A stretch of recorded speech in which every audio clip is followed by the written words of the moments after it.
Can you hear me? All right. So, hello everyone to Afrif in Lagos, Nigeria. Thank you first to Ms. Chioma Ude, the founder of this festival. And thank you also for the team at Afrif for organizing this and for allowing all of us here to be here to share our love for movie, our love for Africa, for African content. So today I welcome you to a very interesting panel called Co-Production in Africa, the Pros and the Cons. All right? So before we start, I would like to ask you to hush your conversations and maybe also switch off your phones, if it's possible. All righty?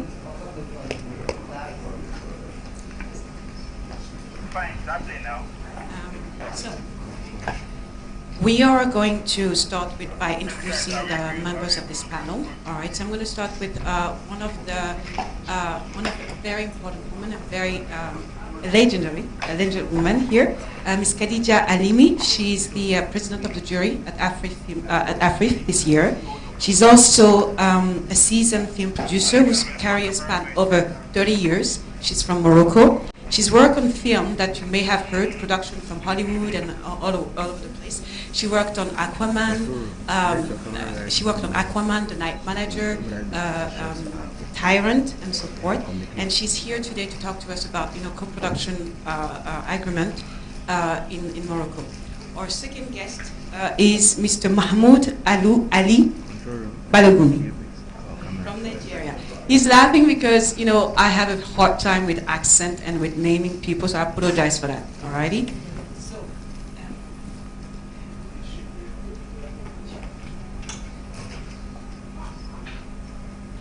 So Mr. Mahmoud Ali Balogun is an advocate of film rights and regulation. He's the chairman of the Audiovisual Rights Society in Nigeria, whose mission is to create durable implementation structure and deploy effective mechanisms that help sustain the Nigerian film industry.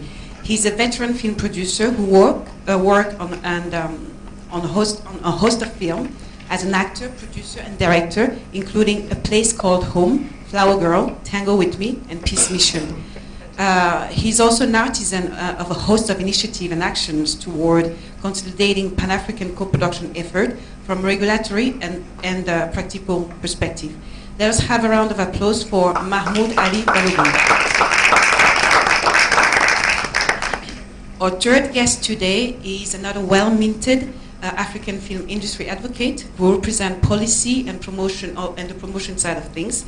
She hails from South Africa, and she has come to Afrif to enjoy the prospect of collaboration with a native country. I think that you saw her yesterday, I believe, at the KwaZulu-Natal event.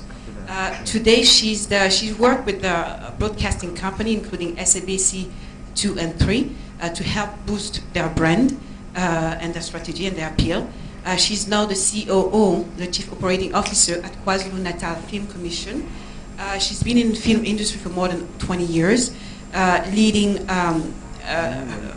helping promoting her region, her province as a major filming location, and to enhance partnership opportunities for international and intercontinental filmmakers. Let us have a round of applause for Ms. Jackie Motsepe. Our last guest is a lawyer, and her company is part of the lawyer sponsor here at Afrif.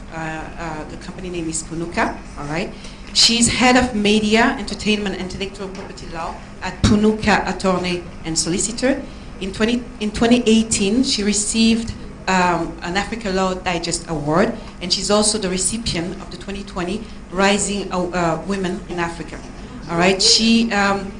She has a very interesting study going on, which is called the Diagnostic Study on Collective Copyright Management in Nigeria. She's a trainer who also hosts workshops for filmmakers who need to understand the laws and regulations related to the craft. Let us have a round of applause for Isioma Idigbe. Fantastic. You notice that I've actually missed somebody, right? A round of applause for her.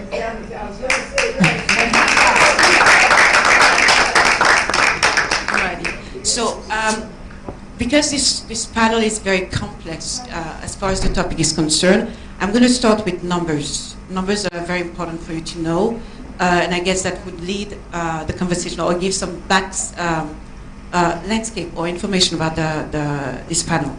According to the UNESCO report on the African film industry, the African film industry has a potential to generate at least 58 billion US dollars. All right, 5 billion of which are generated every year by the film industry. So you guys are enriching the continent a lot. All right. In addition to that, over 20 millions of jobs are supposed to be created by the film industry. Nigeria, where we are here today, is the largest film market globally.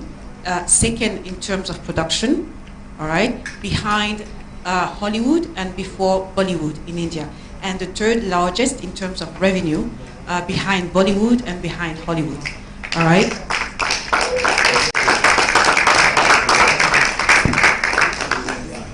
Now, in terms of film policy, according to that same UNESCO report, only 55% of the African countries, meaning 55 countries or 54, depending on which statistic we go for, 55% of the countries in Africa have film policy. When we're talking about film policy, meaning that regulation with regard to IP, for example, co-production and so forth. So countries like South Africa, Morocco, Nigeria, and so forth do have film policy. So out of the 55 countries, maybe only 20. Well, I'm very bad at math, you guys. You do the math, 55%, all right?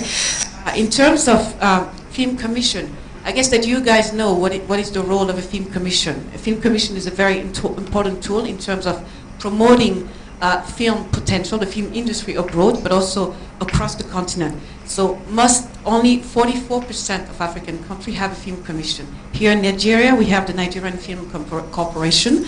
In South Africa, we have the National Film and Video Film Foundation. In Morocco, we have the Ouazzazate Film. 20% of African countries have co-production treaties with another country. What does it mean? Meaning, for example, South Africa may have a co-production treaty with, for example, Morocco, for instance, all right, whereby it allows both countries to cooperate on production, distribution, and so forth. But we're going to go on that later on. As far as, let's say, I'm going to finish with the numbers, but something that is very important for you to know is the population, the people that you're serving, as far as content is concerned. There's roughly 1.3 billion African people across the continent, all right?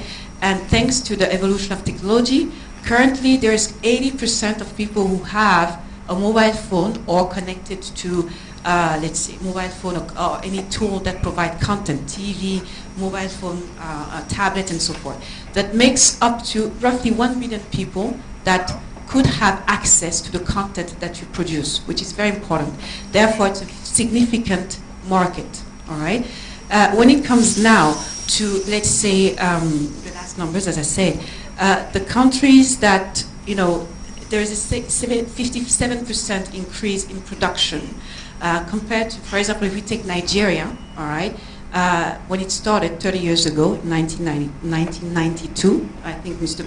Ali Balogun here can give more details about that. The production were roughly between $20,000 for, let's say, a film. Nowadays, you have movies that are up to $1 million budget. For example, the latest in Nigeria, you have a very interesting movie called Eagle Wings, which I believe is the highest or the biggest production budget, if I'm not mistaken, right?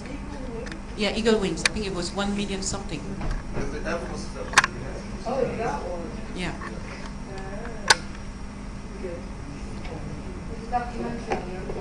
No, it's not a documentary. It's a film. It's a feature film. Alrighty. All right. All right. And the last element that I wanted to cover is the. I'm going to have also another accent moment. ACTA. All right. The African Continental Free Trade Agreement. All right. Signed in January 2021, which unfortunately Nigeria is not part of. All right.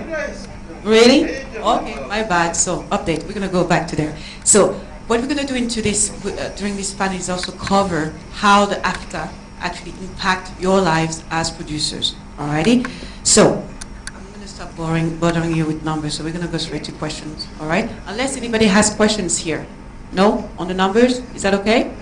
Should I go forward? Don't hesitate to interrupt, alright? Okay. So, my first question after those numbers goes to Jackie. Alright?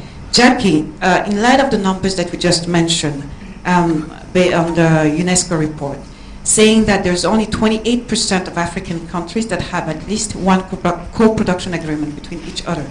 And from 2019 report of the Nelson Mandela University on co-production treaties, South Africa signed its first co-production treaty in 1997, and so far over 150 films have been produced. You have the question for you, Jackie, is to know why are there so few co-production agreements in place between African countries, and what are the ones that South Africa signed, and what with other African countries, and what are the reasons you signed them, and what are the framework or the key requirements for South Africa to sign a co-production agreement with another country?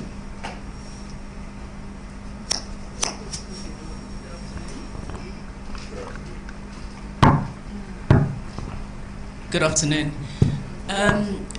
South Africa, yes, we've got a number of co-production treaties with several countries around the world. The first one was with Canada, and this was done before we had any official entity in film in the country. So it was a very early co-production treaty, signed soon after independence, and it was really driven by producers from each country. There was a specific story that they wanted to tell, a South African-Canadian film. The film was entitled Mollerfish, and Clarence Hamilton and his Canadian partners from Inner City Films basically made the first South African and Canadian co-production film.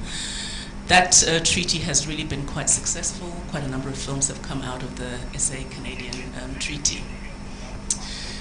Since then, once the entity was established in 2000, the National Film and Video Foundation, as you've mentioned, there have been a number of treaties that have been signed between South Africa and countries around the world. We've got 9. I'll try and mention them. With the UK, with Ireland. We've got a French treaty, a German treaty with the Netherlands, Australia, New Zealand. So there are a range of treaties that we have with different countries around the world. Brazil is the latest treaty that we've signed, but we don't have a treaty with any African country yet. How about the Nigeria one with Nigeria? Yeah, we don't have a treaty with Nigeria. Yeah, there's no official co-production treaty that we have country to country with Nigeria. There is a draft treaty that has been discussed over several years. I think both countries have been giving inputs and have been giving comments on the treaty, but it's still a draft treaty. It hasn't officially been signed, and I think there have been, requests for people to give their contributions, their inputs into the treaty. At least, definitely from the South African side, the industry has been requested to comment on the treaty, and I think it would be great also if on the Nigerian side, industry could also, give their input, because there isn't really a reason why the treaty shouldn't be signed. But here we are. We've got a draft treaty with Nigeria. Interesting. We also have a draft treaty with Algeria on the continent, as well as with Kenya. Okay. So we have 3 draft treaties, but we don't have any officially signed treaties. What we've found has been so in terms of what needs to be in place for a treaty to happen. First of all, it's a cultural exchange between the 2 countries, because from a South African point of view, it's negotiated by the Ministry of Arts and Culture. That is the vehicle, the ministry that is responsible for the treaties. So it's an exchange of culture, essentially, and primarily. But it's also an exchange of skills and knowledge, and also, specific, depending on the treaty, specific members of the crew are also prioritized within the treaty. But the main thing that needs to be in place is a financial instrument. So in South Africa, we do have several funds. And what we find with our African counterparts that we've been having discussions with is that there isn't a national fund or even perhaps a provincial fund in place that acts as a financial instrument. So I think that has been the main stumbling block when it comes to treaties with the countries on the continent. So there's a need to be somehow some kind of equality, meaning that if you have to sign, for example, with Nigeria, with Kenya, there has to be substantial funding mechanism in the country so that you'll be willing to sign with them. Am I right there? Yes, there has to be a fund for the industry that the industry can access that is basically funded by the government. That is one of the main pillars, really, of a treaty. Fantastic. Any question in the audience for Jackie? No? Thank you, Jackie, for this.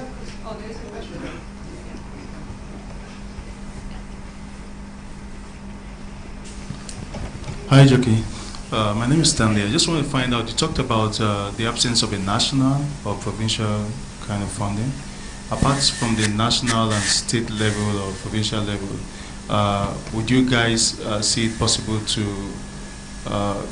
go ahead with this if you had like private sector participation? If the private sector wanted to come in to make this happen without the government as a starter, would that be possible?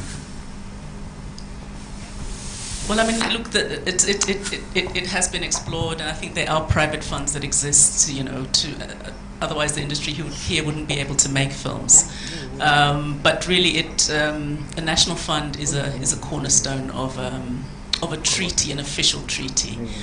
I always say it doesn't stop us from making films. They would be co-productions. They'll be unofficial co-productions, but they wouldn't necessarily, you know, be certified, which is what a treaty does. It's certified by both countries, and it becomes a national film of both countries.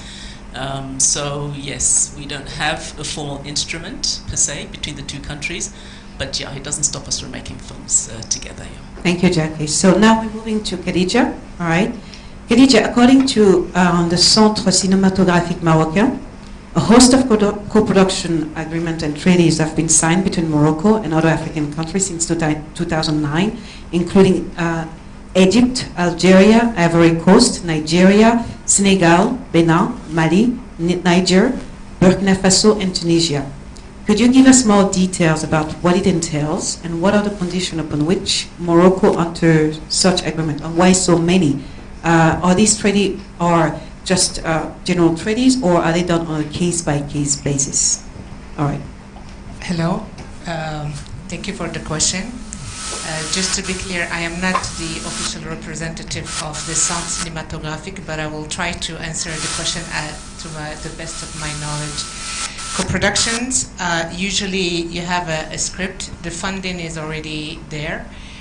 If you want to enter the treaty, you need to answer a few criteria. For example, if you are going to film in Morocco, you do either filming or post-production. Morocco has been hosting a lot of post-production for many African countries. Most of the time it will be French-speaking ones. It's a natural thing because everybody speaks Arabic and French in Morocco, so it's a common language between Egypt, Algeria, Tunisia, and plus Senegal, Ivory Coast, and those countries. And then you have the percentage of crew members, the cast, and all those. So if you meet all the criteria, you do get the license, like Jackie said, and you have the treaty in place, the agreement. Usually there is a fund given by CCM, usually for Moroccan films, but for the co-production ones, usually you get up to 100,000 euros.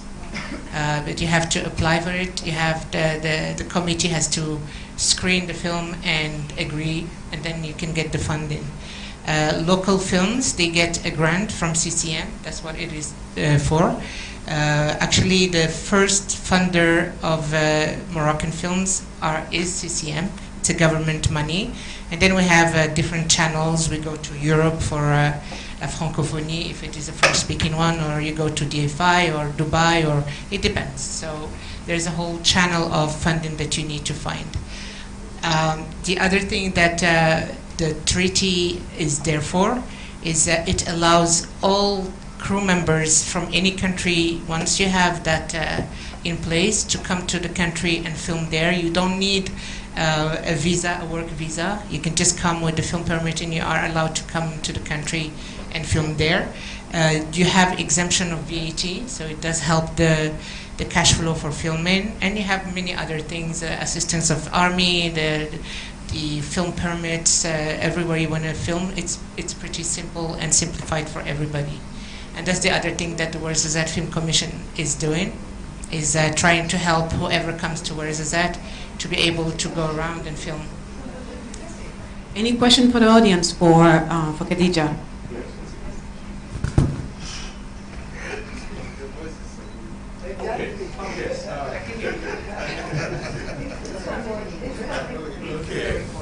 Yes, thank you very much. I find the bit about just having a film permit, you can come into Morocco and shoot.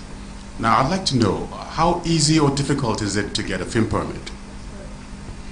So in Morocco, it's very easy to get a film permit. There is a process, you apply, there is a form you fill, you deposit, you submit your script. They have to read it. Usually it doesn't take more than 3 weeks to get the film permit. There is no censorship, but there are 3 subjects that are not allowed. So it's very clear from the beginning, and nobody will come with a film that is about that. You don't depict badly the Islam, you don't do pornography, and you don't depict badly the king of Morocco. So other than that, any other subject, you can come and film in Morocco. If you look at the long list of filming, we've been hosting filming for the last 100 years. If you type filming in Morocco, you will see the range of different films. You have war, you have terrorism, you have biblical stories, you have Star Wars. Star Wars was in Tunisia, not in Morocco. But anyway, same thing. We had Indiana Jones Chronicles, and you also have subjects like homosexuality, minorities. So there are no subjects that you cannot film in Morocco, except those 3 that I listed in the beginning. And the process is pretty simple. You go to ccm.ma. You have the documents you need to supply, and the timing that you will have your answer for. So it's pretty simple and straightforward. Fantastic. So we're moving now to... Fantastic. So we're moving now to Mr. Mahmoud Ali Balogun. All right. The question for you, Mr. Ali Balogun. Nigeria... Sorry? I said the blessed amongst women. Indeed. So, the question for you, Mr. Blessing amongst women, is Nigeria is currently the 2nd largest film industry in the world in terms of production, as you mentioned earlier. Since its inception in 1992, Nigerian film industry has grown in stride thanks to the fervor and entrepreneurship spirit that govern women and men that found this industry, one of which you are, with over 2,500 films produced per year, and budgets skyrocketing from 20,000 to million. How come that co-production with other countries seems to be not a priority?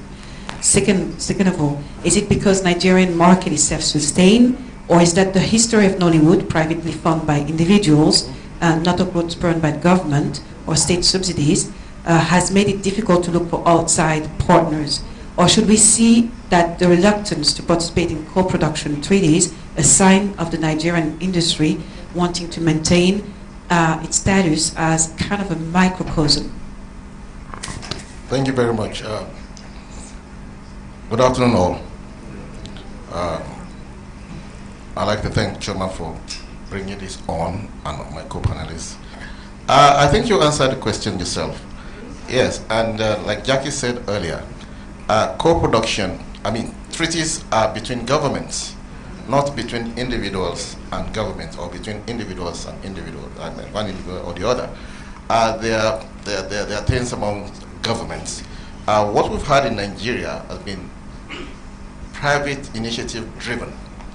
And it's not that we don't desire to have treaties with other countries, but to have a treaty, you must have an understanding what a treaty entails.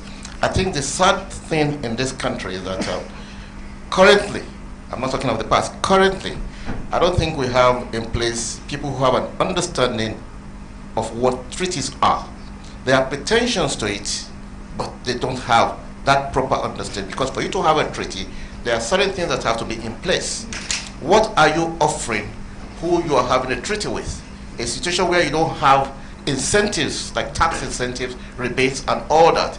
A situation where even to get a permit, like my sister from Morocco said, it's even cumbersome for us locals, right? So how do you want to bring in a foreign team? So it's a situation where the understanding is lacking as regards what is expected. Like Jackie said, it's between, in the past we've had, during the military, we had treaties, but they were just in the cupboard.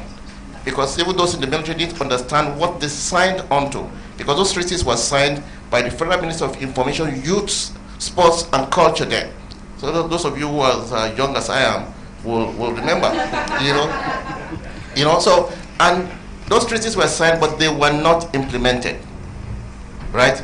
Today, we don't have, those treaties have expired.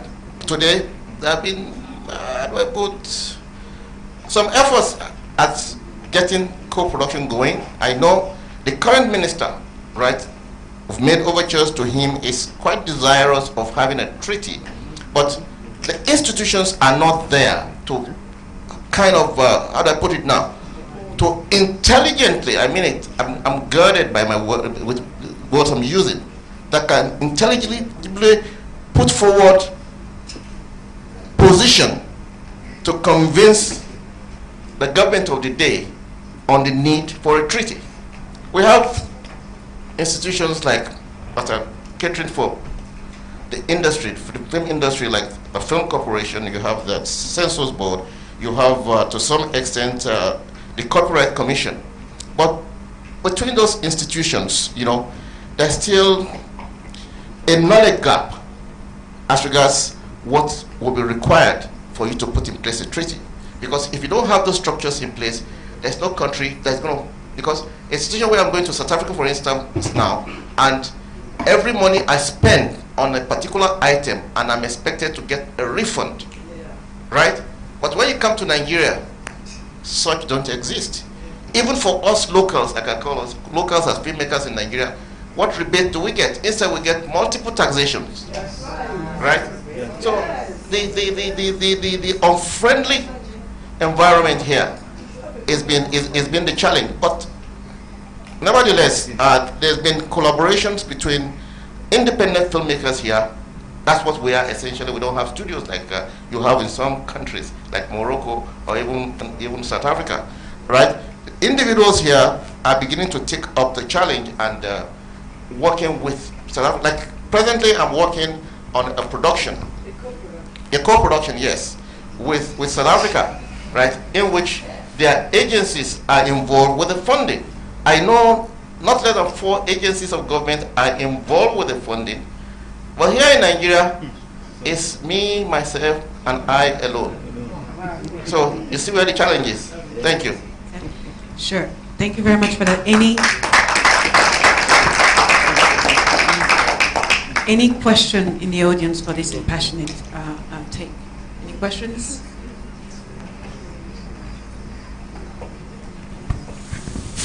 Good afternoon, everybody. My name is Edneka Isaac Moses. I run a culture and travel TV show with my partner here for the past 22 years. Started with promoting Nigerian culture and tourism. Now, the real question I have, the people that will answer it are not seated here. So let me ask Chioma, while saying thank you so much for this, I want to know if the South Africans will come here well represented. Why don't we have Nigeria Film and Video Censors Board seated at this panel? Why not the Film Corporation? Why not even our Ministry of Information and Culture and all of that? Because if they were here to at least listen And perhaps if I asked my question and they don't have the answer, they will go back and begin to walk towards the answer, because Nigerian creatives, Nigerian film producers, television content, we are really like very lonely without government support. Yes, we are. Let me not get too passionate. So Shioma, to you.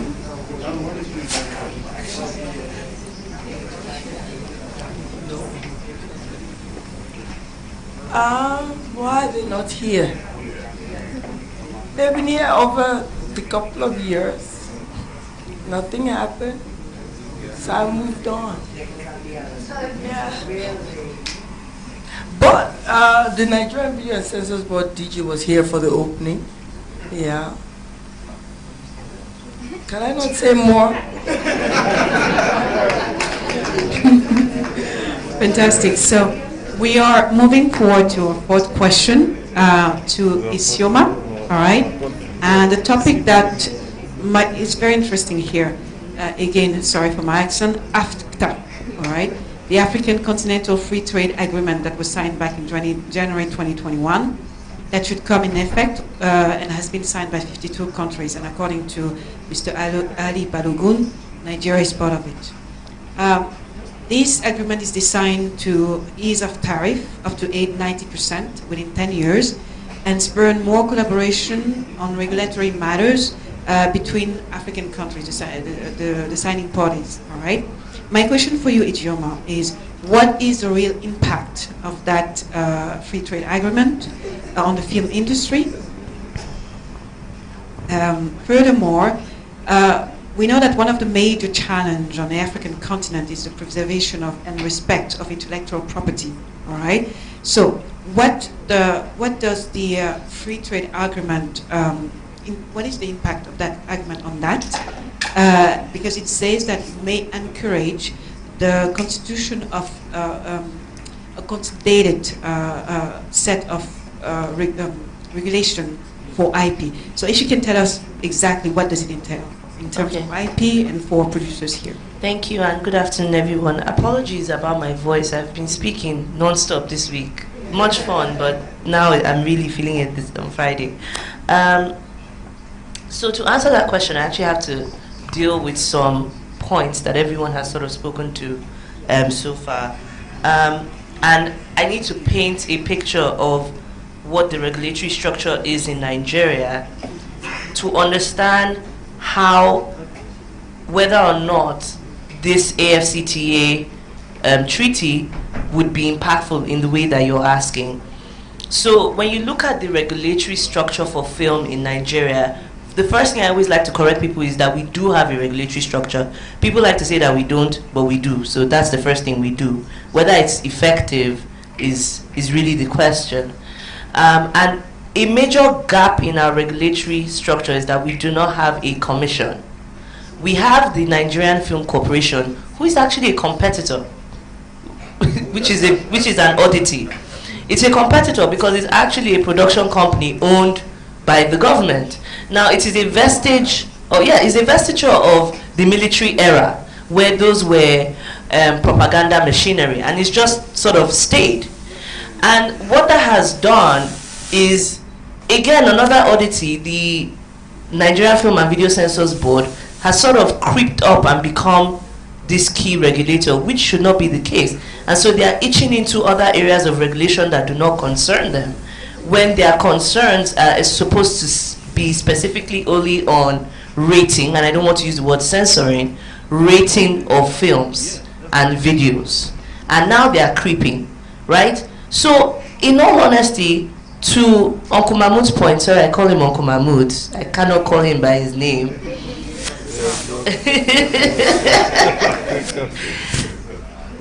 That's the institutional deficiency that we have. So we cannot even really engage in a discussion about co-productions when you don't actually have the entity that will do all the things that have been so well, stated here. That entity does not exist in our law.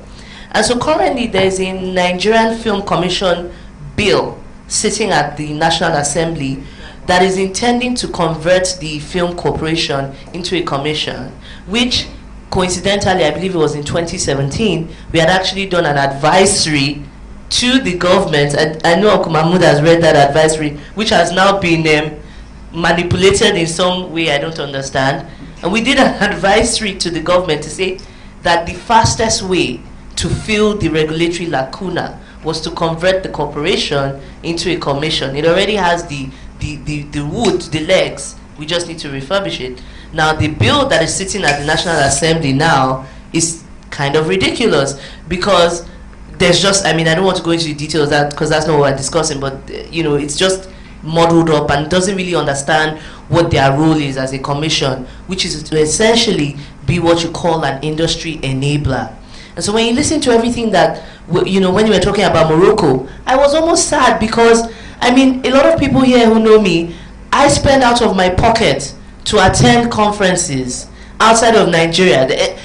Our involvement in Africa and all those things, private endeavors, because under normal circumstances, we should be part of, and with other filmmakers, a Nigerian government contingency. In fact, the accumulation of this was when there was an agreement that was signed between the corporation and France that was started as a co-production agreement. And when we read it, it was like a 3-page MOU that was a corporation agreement which said absolutely nothing. So now, why am I laying this foundation? When we want to start talking about the AFCTA, from a Nigerian perspective, we are completely not ready to sign any AFCTA and derive any benefits of AFCTA.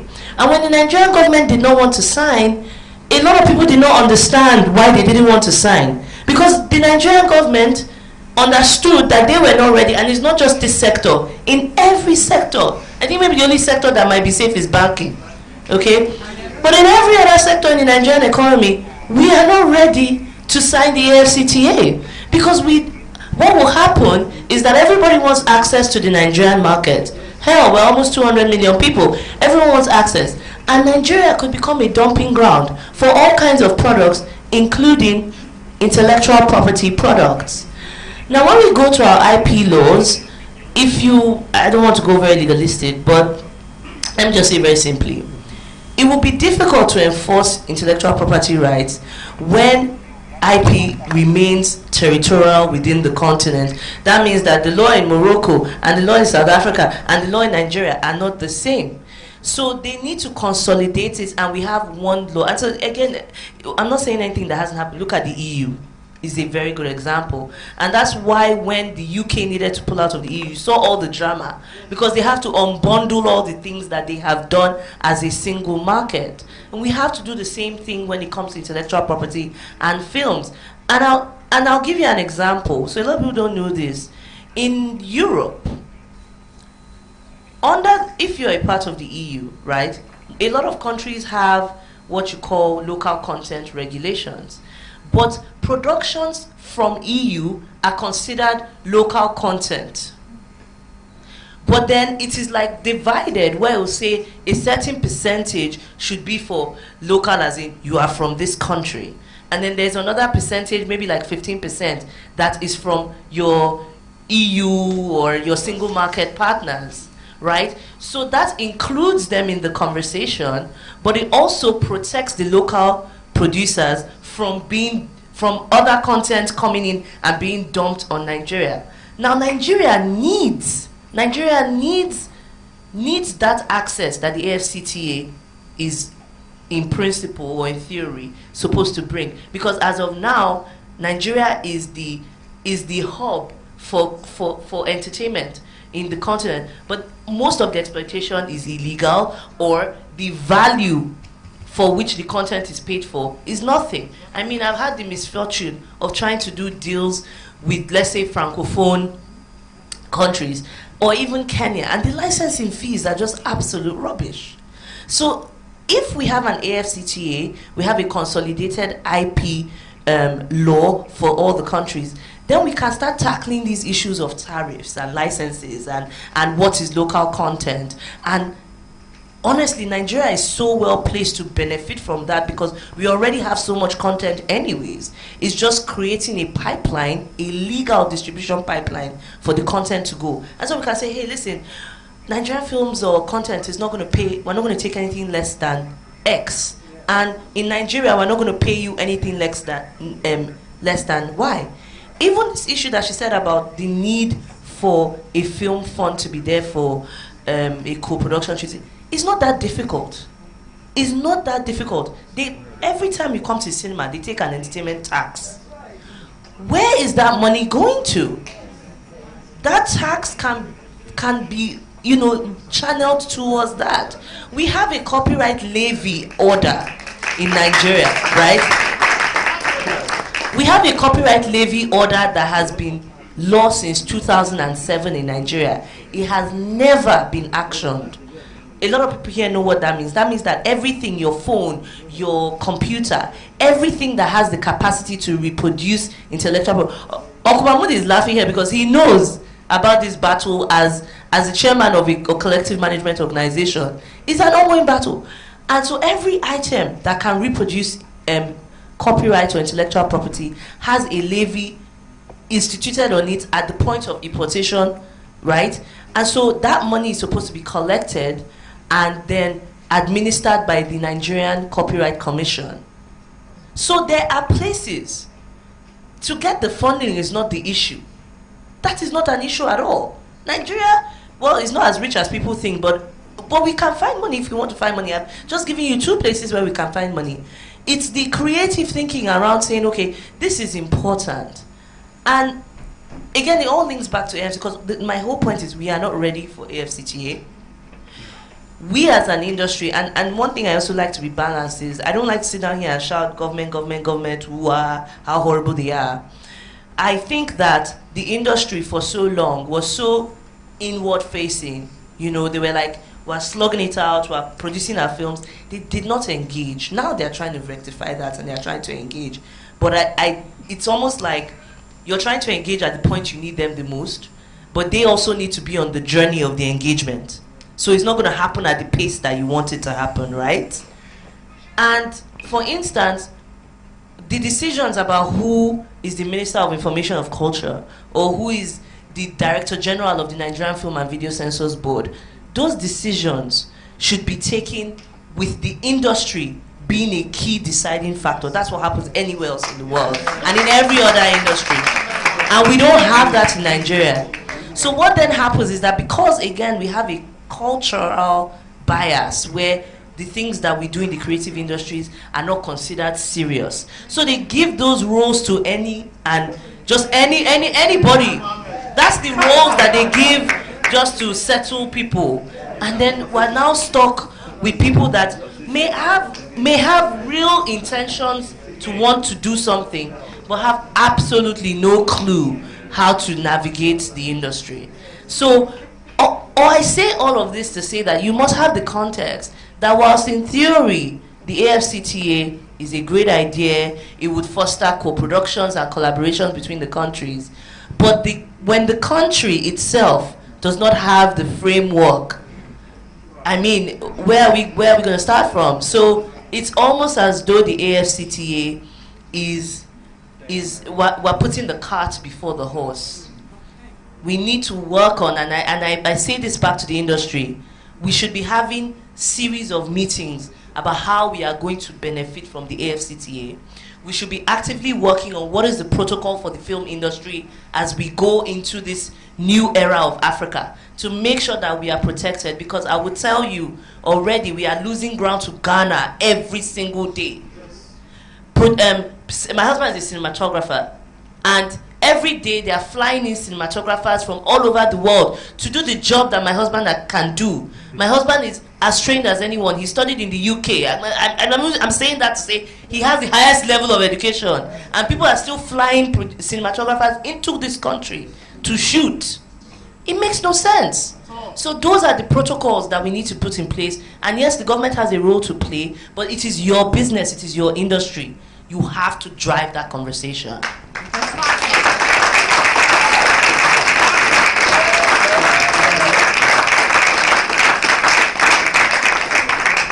So do we have any question for Isioma in the audience?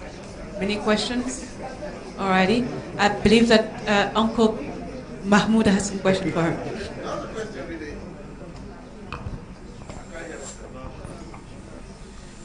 Not a question, really. There's so much said about Nigeria, really. But for ACTA to work, I think it's a continental challenge, right? Because if we look at the regional treaties that we have in place already, how effective have those treaties been? I mean, let's take, for instance, the ECOWAS Treaty. The ECOWAS Treaty has turned Nigeria to a dumping ground, whereas Nigerian traders, Nigerian businessmen are treated badly when they go to other places where the treaty exists. Take, for instance, Ghana, to the extent that even our diplomats are not well treated, not to talk of the ordinary businessman. Go to Congo DSR, right?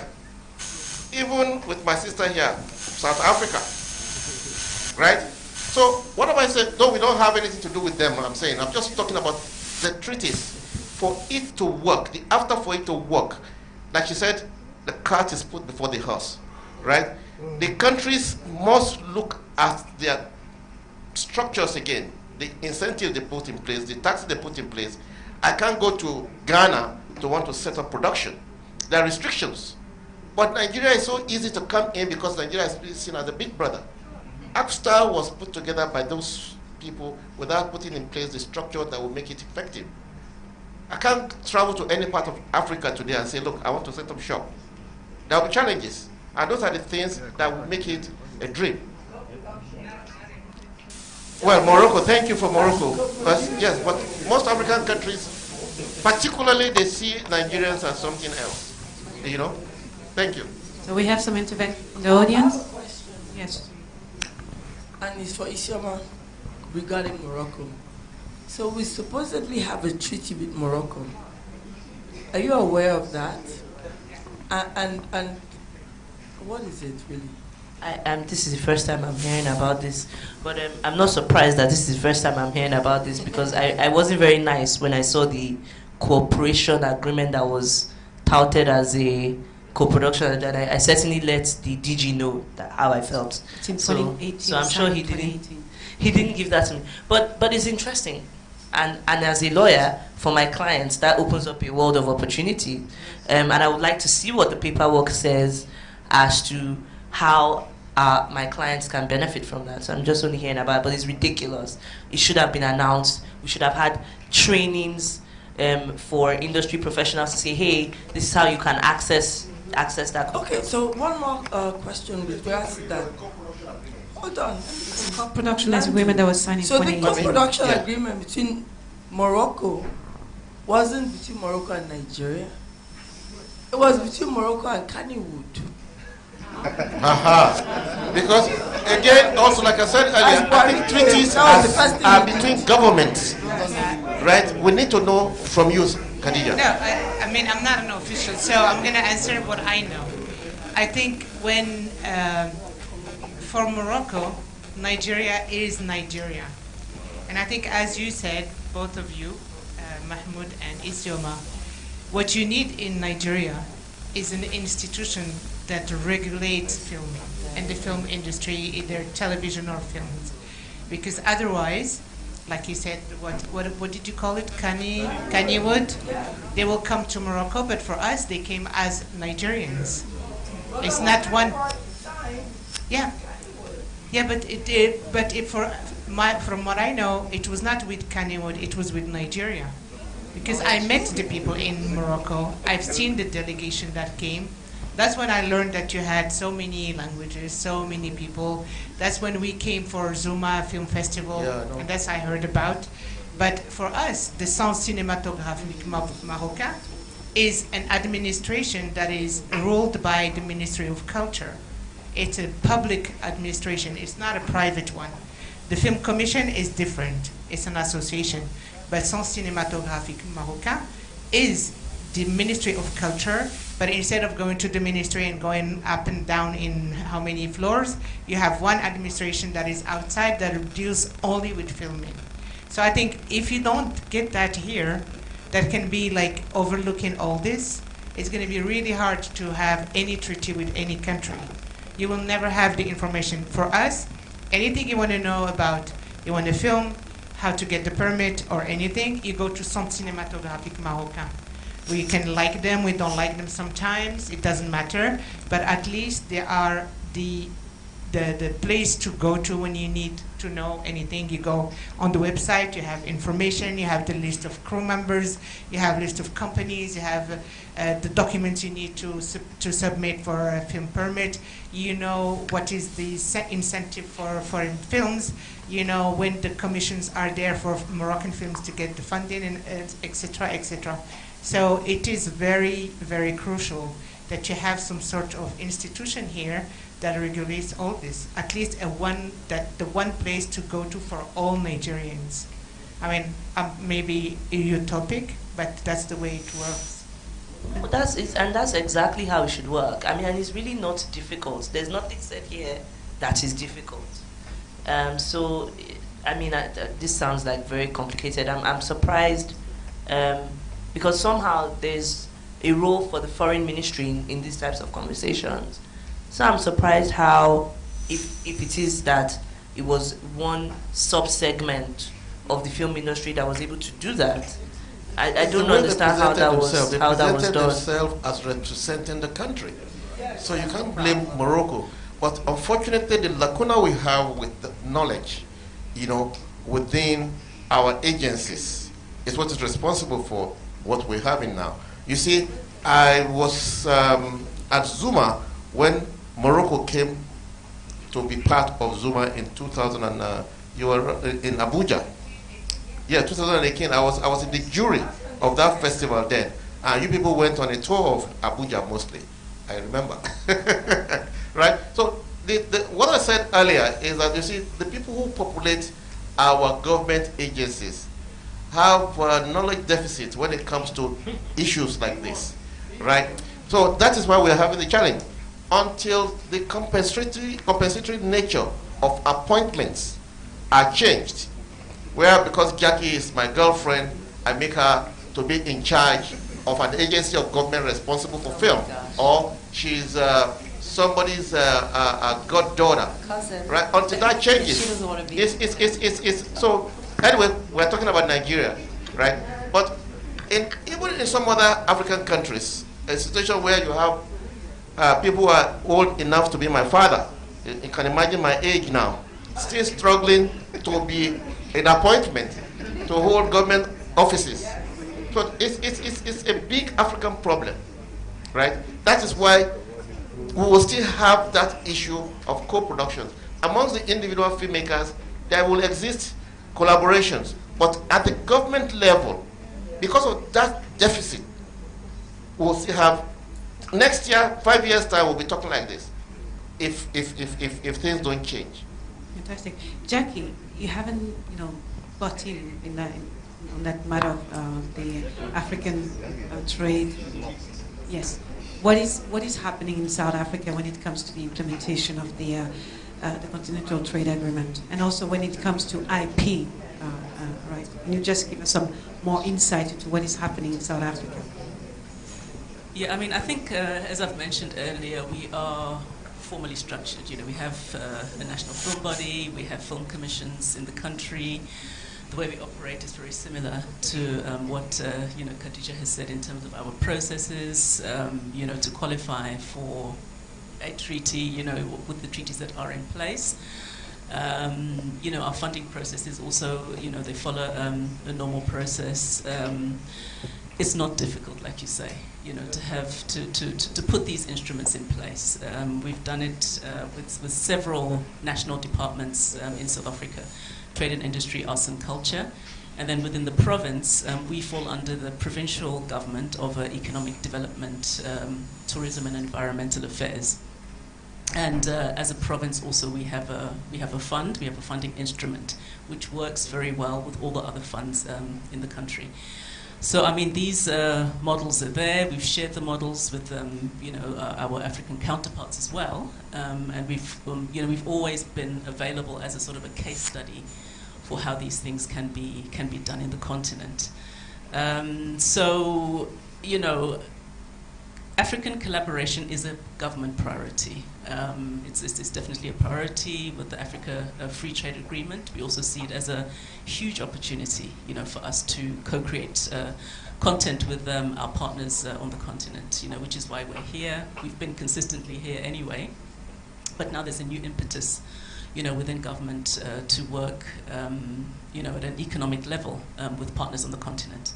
So with Kenya, it's the same. We've been having, you know, discussions on how we can co-produce, and we're really looking further to see what are the areas that are very active in co-production that we can partner with Algeria as well. We've had very good discussions with the Algerians, and there, like I say, there is a draft treaty, and there are financial instruments also in Algeria that we could possibly have that treaty signed. So when it comes to IP, to intellectual property, have you already created regulations and that could lead to a consolidated set of law or framework for IP regulation across the continent? Well, our Copyright Act is specific to the country. There is actually a Copyright Act that is being discussed quite vigorously in South Africa. I don't know if you're aware of it at the moment. Yeah, it's quite contentious because industry is very vocal about protecting their rights, rightly so, and it hasn't been passed yet. The president has sent it back to Parliament for discussion. But in terms of how we work as government entities, in terms of funding films, our role is really to enable the filmmakers to make the film. We don't hold onto any rights as government institutions, so whether it's the KZN Film Commission, National Film and Video Foundation, Department of Trade and Industry, our role is to fund and support the films and the filmmakers, and the IP belongs to the filmmaker. You know, they hold on to it, they can distribute the content, you know, as producers, working with distributors, it's really their content to distribute. We don't hold on to any of the rights. And we're very particular about that. We even actually also have IP lawyers that we work with to educate filmmakers, because there's a lot of exploitation, as you can imagine. To educate filmmakers about the fact that they own the IP, what does it mean to own the IP, and how best can you distribute your content in the country and also, you know, across the world. Sorry, Just to add to that, like what we have in Morocco, the way the ministry is helping, you know, filmmakers to own the rights is when you deposit to get a film permit, the first thing you need to do is register your project. There's an office where you do that, and before you get your film permit, you have to do that registration.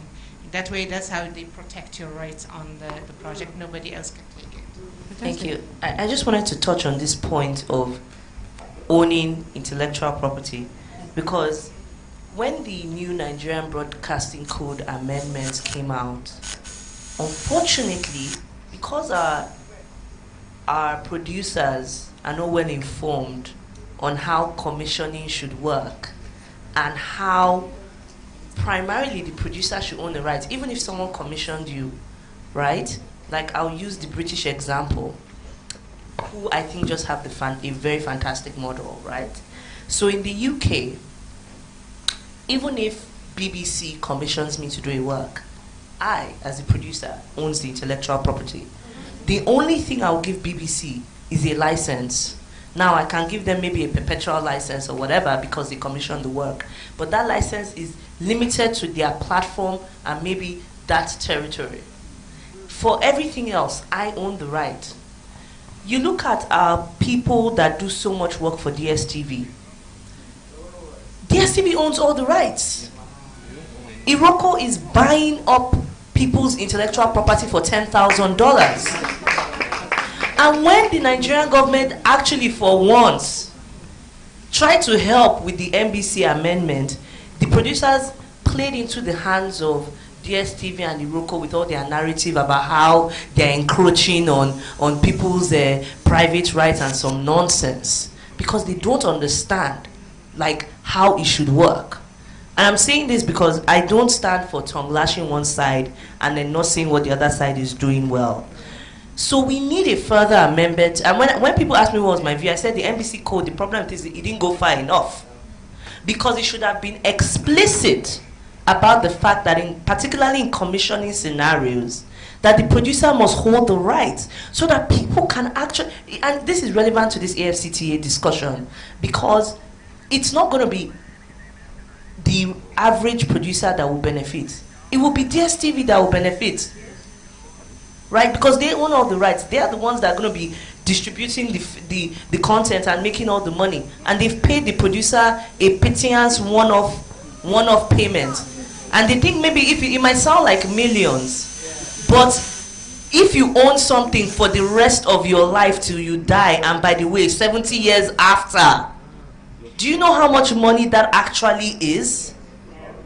So, on all sides, and that's why in Punuka we're so passionate about always being at AFRIF and training, because we have to keep talking and talking and talking. And there are people that, what I've said now, some WhatsApp chats are blowing up, I know, at this very moment, and there are some people, the big players, that hate my guts for what I say. But the reality is that for this industry to grow, for us to benefit from AFCTA, the producers must be empowered.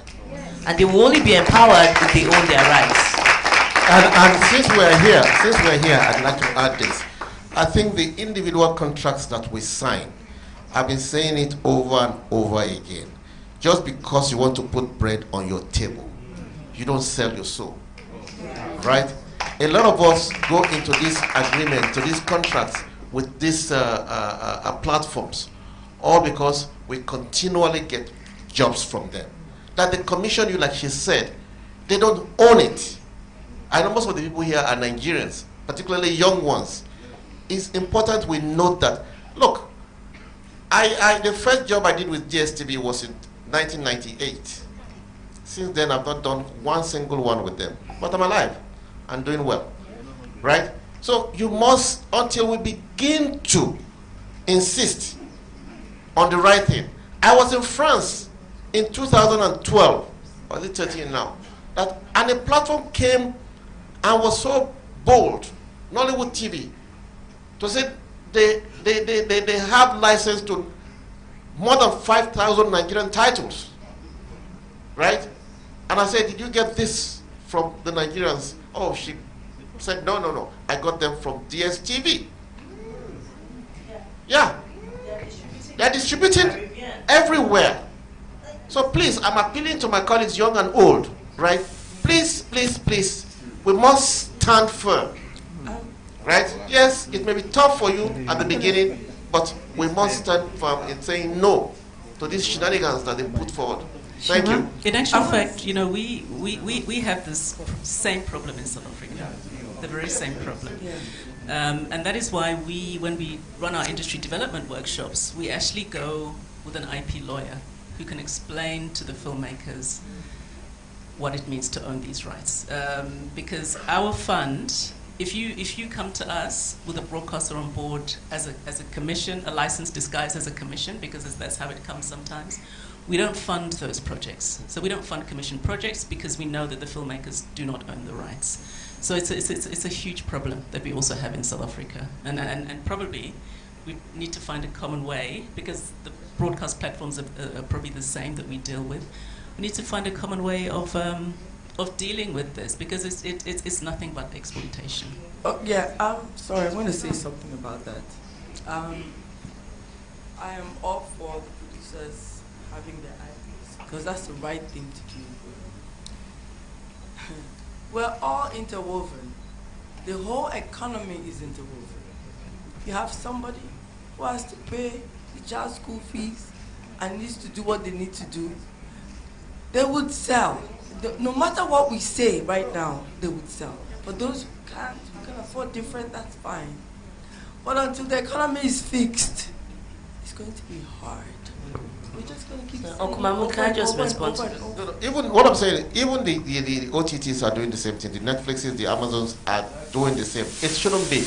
I know there are issues with the EU and some other commissions around the world where they're beginning to ask some of these platforms to begin to pay some kind of compensation.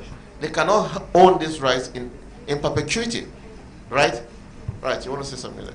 I have a question. So, boy, this conversation, I've had questions all along, and I don't even know where to go to. But one is when you talk about the film corporation and transitioning that to a film commission, are you going to keep the same players who are just then moving over? Because then that's an issue, right? You got to basically blow it up and start from scratch. So that's one question, like how would that happen? And then the second is, if these distributors are buying an IP from a filmmaker, because that's, it happens in the US too, right?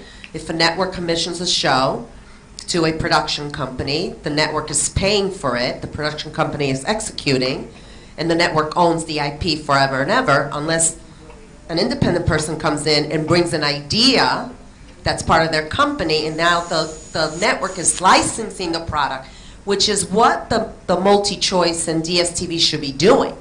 Licensing the product from those filmmakers, not taking the IP from them, okay? And then if they want to exploit it in other markets, right? DSTV wants to sell it to the Caribbean or South America, that filmmaker gets residuals.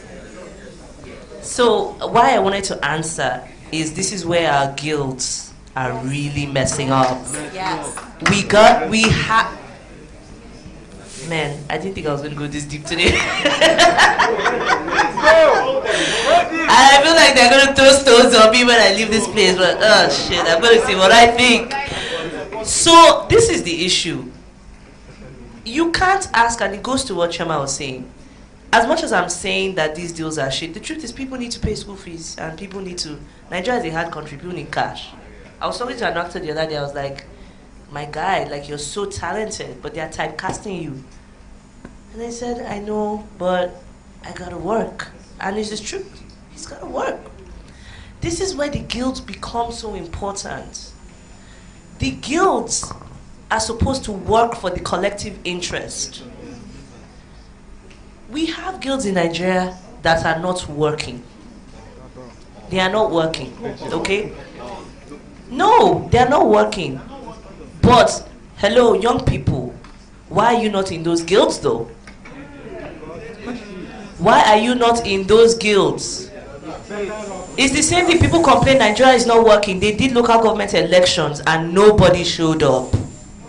And the same clowns are sitting in the local government, the closest form of government to the people. You cannot complain about the issue and not get involved. And just look at every other economy that we're talking about, that we're looking at their system and saying, well, look at, what's it? You have the same issues in South Africa, but they are doing things to tackle it. They're getting involved. You can't sit down and complain. Join your guilds and get active in your guilds. Get active in your guilds. Those guilds are the only things that are going to make this conversation make sense. They are like unions. If the union says we are not going to work, there is nothing they can do. That's the truth. If our top actors say that we're not going to work on your projects, if you are not going to give us royalties, there's nothing that they can do. They're going to have to agree. You have leverage. You have value. That's the thing. You have value. If you don't understand the value that you have, that's why we keep being in this situation. And so it's divide and rule. They keep picking everyone apart one by one. So you need to get involved in your guilds. And for those who are from the guilds here, when those young people join your guilds, give them room to innovate within the guild. Thank you. And educate yourselves about what needs to be done when you go into those guilds. And be brave. It requires a lot of bravery. I say this because I want to give a personal example. There's a very popular case that happened in Nigeria. It's Germans I'm talking about. And you know, when I took that case, people told me I would not have a career in again, that I was finished. But when I took that case, I got more calls. Because people, when they wanted a tough lawyer, they called me. And I'm saying a personal example of trials and tribulations, that don't be scared, don't think that because you're doing this, you're going to be black. Did they not blacklist Omotola and Genevieve? Those are two only maybe bankable stars that we have in this country right now. I'm using the word bankable loosely. You know what I mean? They did. Uncle Mahmoud, am I lying? They blacklisted them. So the point I'm making is we need those guilds to work, and we need those guilds to work with each other. I do not understand why the producers and the screenwriters and the directors have not signed an agreement about how they're going to work with each other. Every time I need to do a contract, it's a pain in the ass. But meanwhile, in other countries, if you are a member of SAG, I just pull out your SAG contract. If you are some super fancy screenwriter, you get some extra perks. Boom, boom, bada boom, we're done. It's still the same growth process. No, we have the ability to jump the hoops because other people have done it. Frankly, we can even lift the sample that they have at SAG and just put Nigerian noise and we're done. No, it's true. So what are we doing? There's no reason for this mess. The country is so big, so big that you have a plethora of interests, right?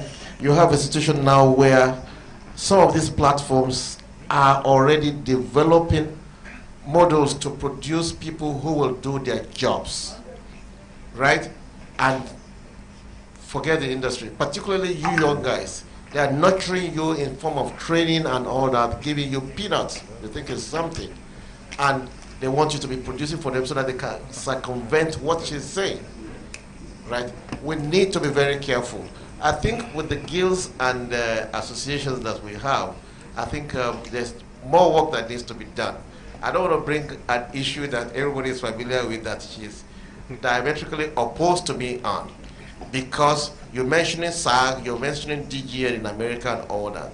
Can we compare what we have on ground with those ones? But there are no legislations. No, excuse me. A situation where in the UK, they don't have a written constitution, but they've existed with their parliament in one way or the other. If we need to leapfrog practice here, there are certain things that can be peculiar to us that we can introduce. I don't want to bring it here. You see, a situation where you don't have something that can be a deterrent to you in your practice, right? It's an all-commerce affair. We'll continue the way we are, right? You are talking of environments where enlightenment, education, it's like I'm speaking in parables, right?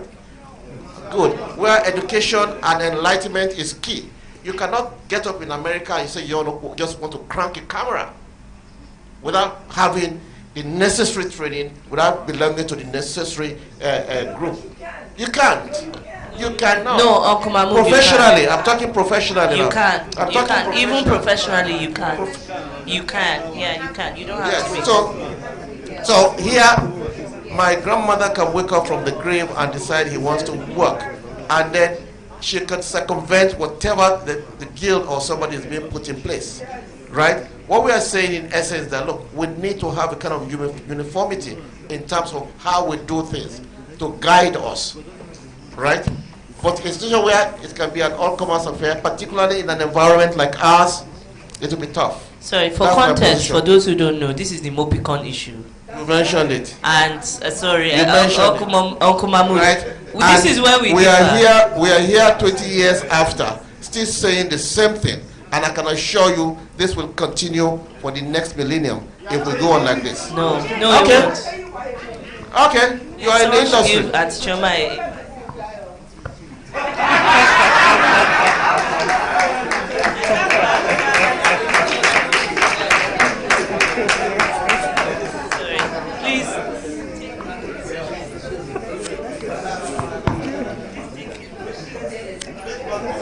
So,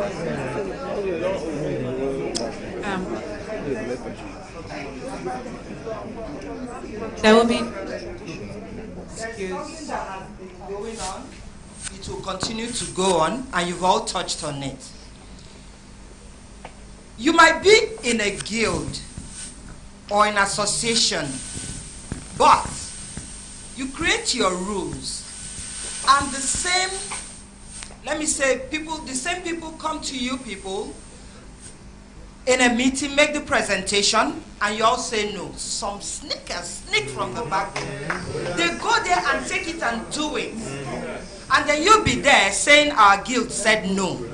It's in, excuse me, does anybody here know? I'm not saying my guild does it. There's what we call Electronic Media Content Owners of Nigeria. Are we here? Some of us are here. Choma, did you invite us? Hold on. I came. No, I came, right? But I'm not, I know, on a personal level. But we're talking the guilds, the this, the that. Please, do us a favor next time. Invite us. I'm not the president. Whether you invite or not, you know I'll be here. Now, when... Great! I know. You know you're helping our industry. You know you're helping our industry. And we appreciate you very much. But going forward, you see, when MultiChoice came to Nigeria, the first time they came to us and bought our show, Go Gay Africa, they paid us in dollars then. Then later, they wanted second series or something. They now came through some people that represent them. Nigerians. And these people are telling us that, no, we can't pay you that fee. This is Nigeria. We pay you in Naira. So I said, this is a foreign company that I've dealt with. They've paid me in dollars. Why am I going to accept Naira now? Okay, are we going to like use the current exchange rate? He said, no. Yours is series. By the time we buy about 24, 25, you're making a lot of money. Calculate it. So I'm like, If I'm not getting what I think is due to me, I am not selling. They say, well, there are plenty people in Nigeria. Content is plenty in Nigeria. And we're going to buy from others. I said, buy from them. We did not die. This is like how many years ago now? I mean, Goge is still running, and it's 22 years later. So here's the danger, this is just an opinion. Here's the danger of not figuring this out as a community. You know, you have the Amazons and all these other big players coming in. And if you know, you're going to be sharing actors and resources, and actors from here go there, and from there come here. And if you don't do this right, you're going to, the Amazons and the Netflix are going to be excoriated by Americans when they find out that this is happening here. And then you're going to have directors and producers who are not going to want to work here because they don't want to be caught in that nonsense. So as an industry, that's why Morocco is such a great example, and that's probably why Hollywood goes there so much, right? Because they know that, you know, you're looking out for the little guy. No one is being, you know, taken advantage of, you know, and honestly, the you know, corporations in America, as you know, are fearful of the masses, and you know, and that's the power of coming together. What you're saying. So you really do have to figure out how to make this work, because the more, you know, eyes are on Nigeria and eyes on content, guess what? DSTV, you can take that position, but sooner or later, you're not going to have any content. And that's where the power is. When you refuse to sell, they're going to have to come back to you.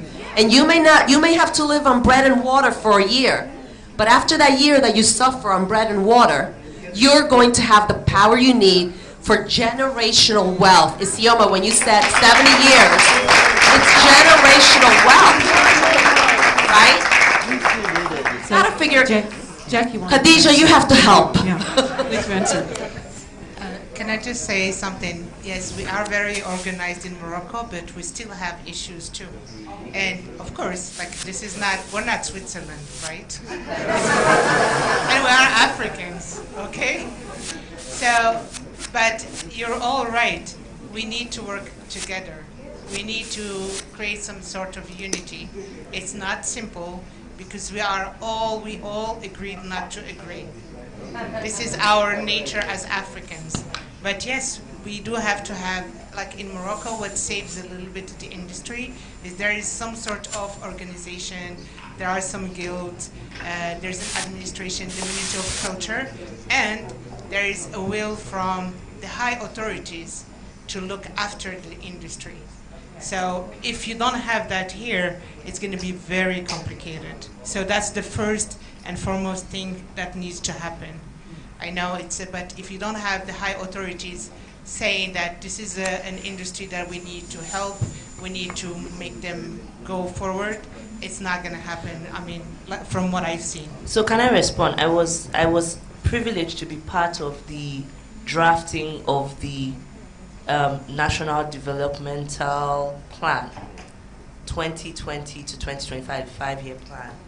And I can tell you, and people will say they don't believe in the Nigerian government, so I think it doesn't matter what I say, people won't believe it. But this industry was put as a priority industry. It was put as a priority industry, and the plan that we worked on is fantastic. It was just passed by the Federal Executive Council yesterday. But we've put this plan, and the plan is fantastic. Now, at some point, I think the plan will be presented to the industry, because the industry was part of it. And Uncle Mahmood, you were part of it. You were part of it, Uncle Mahmood. I called you. You were part of the drafting of that plan. Now, why I'm mentioning this plan is that the plan is the document to hold the government accountable with. And so one of the things we must do, Uncle Mahmood, is that we must train the industry about the contents of the plan and the timelines that the government has set for themselves as to what they want to achieve for this industry. But we must. The problem is, like, when people from this industry engage with the government, some of them, not all of them, again, this thing that you were saying about people with their own selfish interest. Elections are coming. We're going to see what will happen. All the actors in Nollywood will go and campaign for politicians. All the musicians. Hold on. Let me finish. You see, a government has put in place a law since 2012. Or was this 2007? The levy law. 2007. 2007. The same government has refused to implement it. But do you know why? I mean, because of industry people. Hold on. And now the same government is putting, as part of that document, yes, they are putting in place a document, right, 2020 to 2025, right, that they want us to change the fortune of the industry with, right? The people that will push for it, you said, oh, some industry players will get to government and begin to pursue their interest. But if you don't have a collective that can represent you, like you mentioned, Bobicon, right? If you don't have that strong collective that is backed by law, I insist. No. I've been in this industry for almost 40 years. We'll keep repeating the same thing because this nation is too full of intelligent people who are not ready to yield ground, particularly in our industry. People work in silos. And if we continue to have that kind of situation, we can make no progress. Uncle Mahmoud, the problem with Mopicon is that you cannot pass laws that will control people's creativity. No, that's not what the law is saying. But that's what it does. No, that is not. You cannot pass those kind of That laws. is not. That law would even fail at the Supreme Court. Why are we going on a venture? It's just a fruitless venture. To the public. That is not but that's true. what it says. No, it is not. That's what it It is not. What's the Uncle Mahmoud? Did you draft it? Excuse me. It is not. I think not. Well, Auntie, have you seen the changed one? It has changed. Right. It is not. She's referring to something that was done 15 years ago. And as at September last year, it's been changed. Right? And they keep pushing the same narrative. That, oh, is this.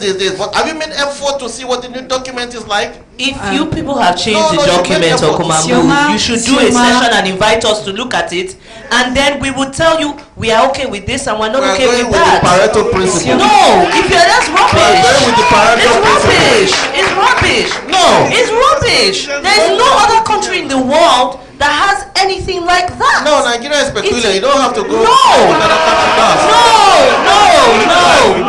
You don't know. It's what you will all become bill. It's different. You have no understanding. Invite us to a public hearing and let us discuss the bill. When you get to the public hearing, you will know. No, invite us to the public hearing and let us discuss the bill. You can't take a document and say you're taking a document from the industry. The industry has no input. Sorry, I think this is a very private conversation.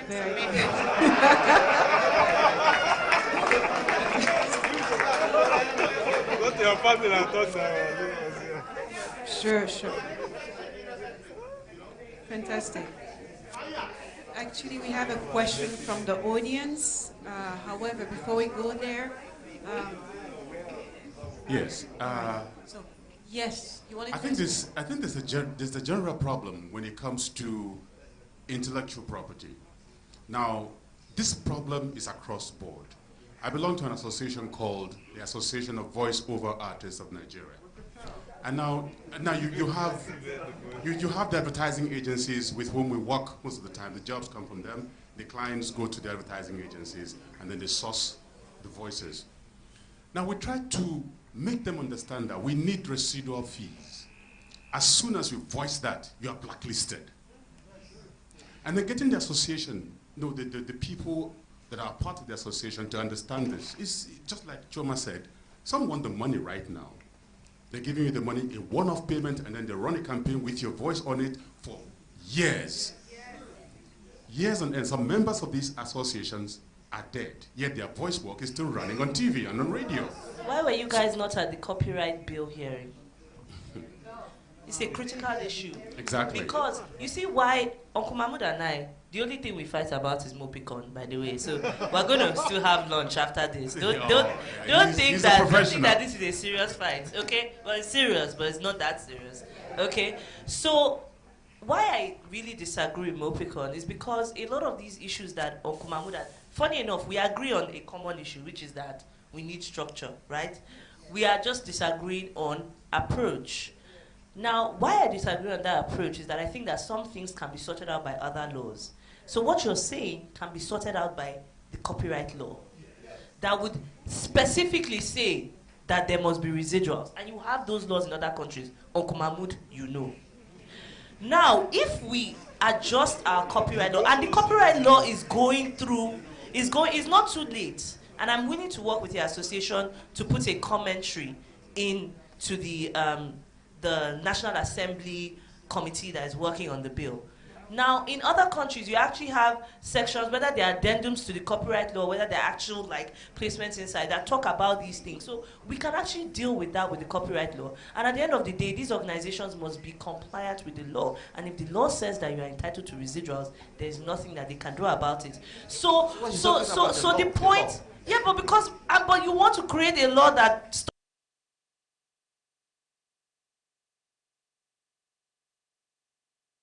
to stifle this industry. You're going to stifle the industry, and it's not worth it. It's not worth it. No, you are going to stifle the industry. You cannot do that. You will. The beautiful thing about creativity is that a boy in Mushi can wake up today and create something. What you want to do is that for him to create something, he must be registered in some ridiculous organization that is run by government, that who put them there is nonsense. I'm sorry, I will not accept that. And stop misleading people that is an option. It is not something that exists anywhere else in the world, and it should not be an option for Nigeria. You should tell them how it should be done. Your future is at stake. And my future is longer. We are the ones that have more time to spend, and we are telling you we don't want it. Because your future. You are clapping because you don't want anybody to tell you what you can or cannot make. Guys, excuse me, we're going to shift a bit from the Nigerians.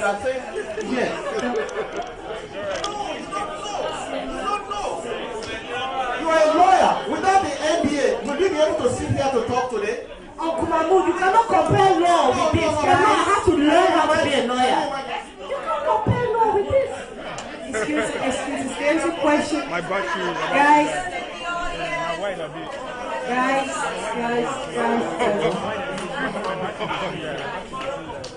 Good afternoon.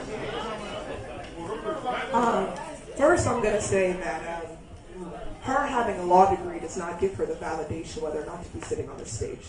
Because she is a black woman, an African woman, a Nigerian woman, that's enough to have a voice to be able to speak in this way. So I just want to dispel that. MBA, barrister, doesn't matter.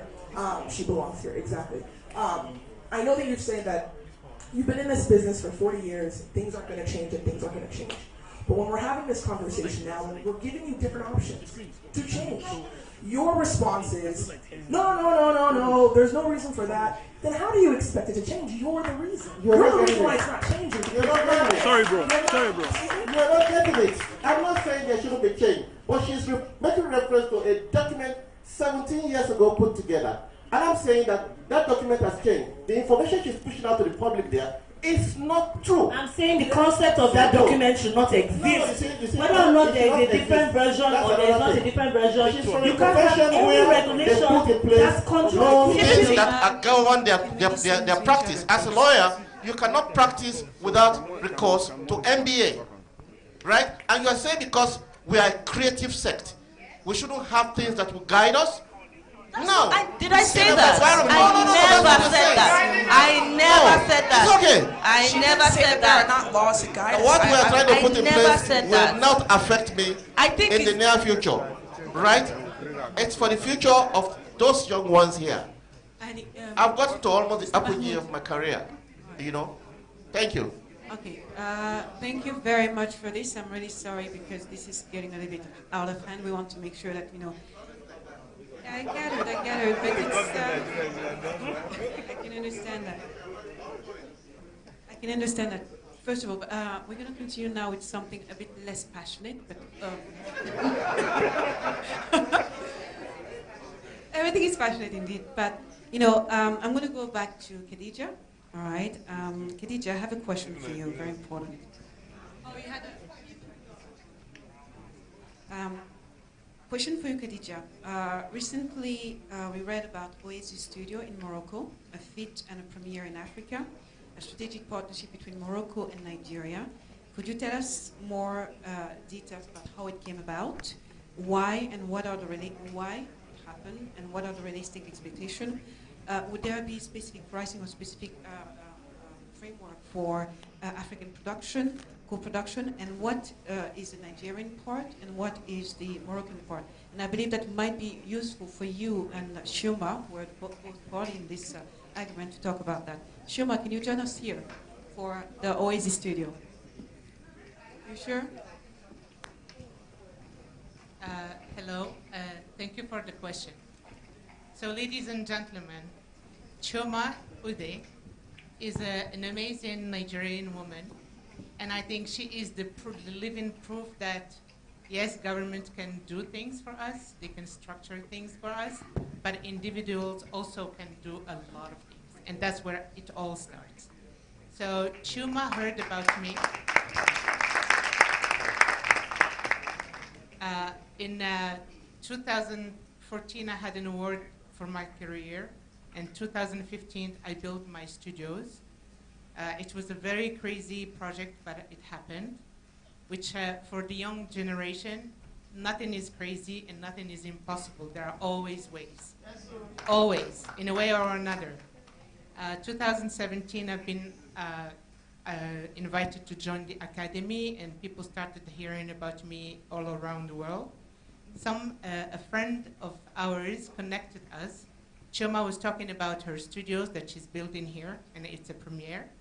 And he said, oh, there's already an African woman who started the studio, so you should go and visit her. Next thing that happens, we speak on the phone one evening. 3 days later, she jumped on a plane, and she was in Morocco visiting me, which was crazy for me because I didn't know this woman. She just arrived, and we clicked the minute we met. That was the last October. So we started talking about how we can create a collaboration between Morocco and Nigeria. I always felt really sad when I go around the world and talk to people that Morocco was never looked at as an African country. They look at me, they think, oh, Moroccan, you're Arab. We don't belong anywhere in some sort of way, unfortunately. But we have found a way. We decided that we're gonna start having script writers from Morocco and from Nigeria collaborate, work together, and tell stories, because I'm sure they will find a link between the North and the South, from Morocco to all the way to South Africa. We will have stories to tell. We have so many stories, and we will have common ones. When it comes to pricing and all that, I would invite people to go to Chioma Udip. She'll be the one here. And through Afrif, they can have a way. We know that the budgets are not always very high. It's the same thing in Morocco. We have a young man, Taufik, who is here, who's in this selection. He made his film with almost nothing. That happens. So we will find ways of scaling the Nigerian films. I'm amazed how many films are done in this country in the way they are done. But I'm sure with collaboration, with the skills we have in Morocco, because we have a century tradition of filming there, we are lucky enough to be working with major studios, $100 million budgets, and very, very low budgets at the same time. So the skills we have there, the ideas you have here, we will find a very good way of collaborating. So that's what it is. I hope I answered. I have a question. Okay. Good afternoon, everybody. At least you can hear my voice, right? Yes. Okay, yeah. Okay. Yeah. My name is Emmanuel Mobayo. Okay, my name is Emmanuel Mobayo. I'm an actor and also a filmmaker. Isioma said something about and also Uncle Mahmoud. Question about the current topic, which is... Okay, yes, that's right. We're talking about the treaty. And Chioma would say something that she gave up because somebody asked why wasn't the film commission, everybody, the director general and the people involved to be here for the question that Googie Africa MD said. And Chioma would say something that very, very touchy, that they were here before, but that they've been reaching out to them, that none of them came rather, sorry, and then that she gave up. No, I'm going somewhere. I'm going that they were like that she reached out that to the video censor board and.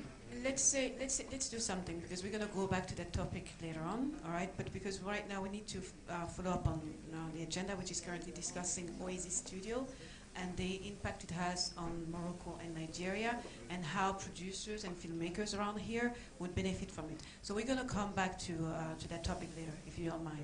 Is that okay with you? Yes, fantastic, go. excellent. So, Oasis Studio production, fantastic, excellent.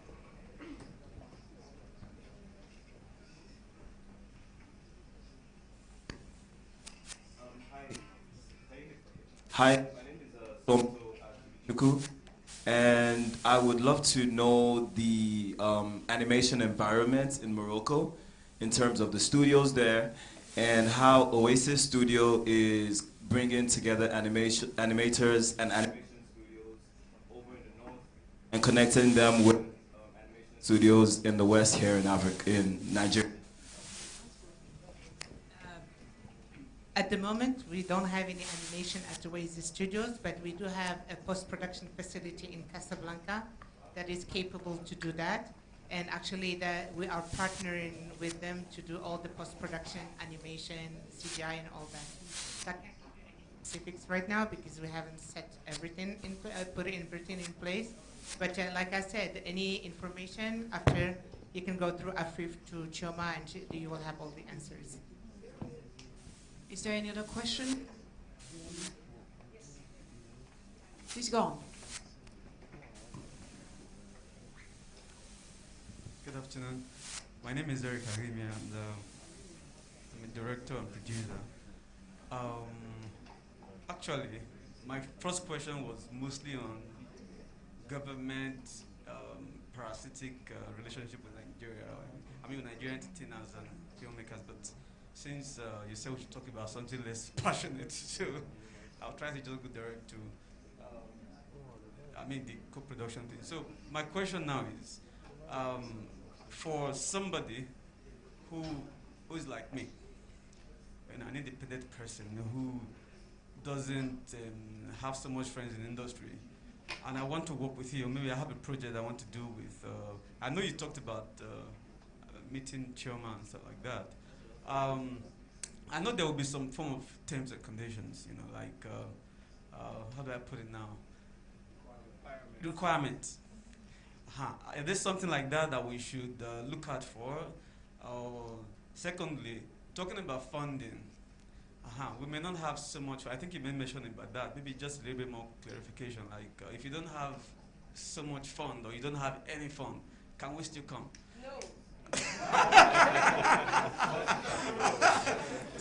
So these are the questions, because it's easy. Excuse me.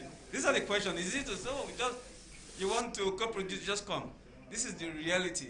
So when you have a great idea that you want to film, probably in collaboration with Morocco. Can you just come? When you come, is there something you guys can figure out together about the funding? Do you understand? Yeah, no, I do understand. Okay. So just to be realistic, every idea, every story, you have to have something really strong to start with. The pitching will go, we will have a website and the pitching will go there. And then we've done it, and actually we are on the verge of starting few co-productions with Chioma. And the way we've done it is we selected few projects, we read them, we picked up the two best at the moment, we have two. We pitched to few writers, and then we selected one from here, one from Morocco, and they will be working together. There is a process. It's not, the studio doesn't have, we're not a bank. She doesn't have a bank either.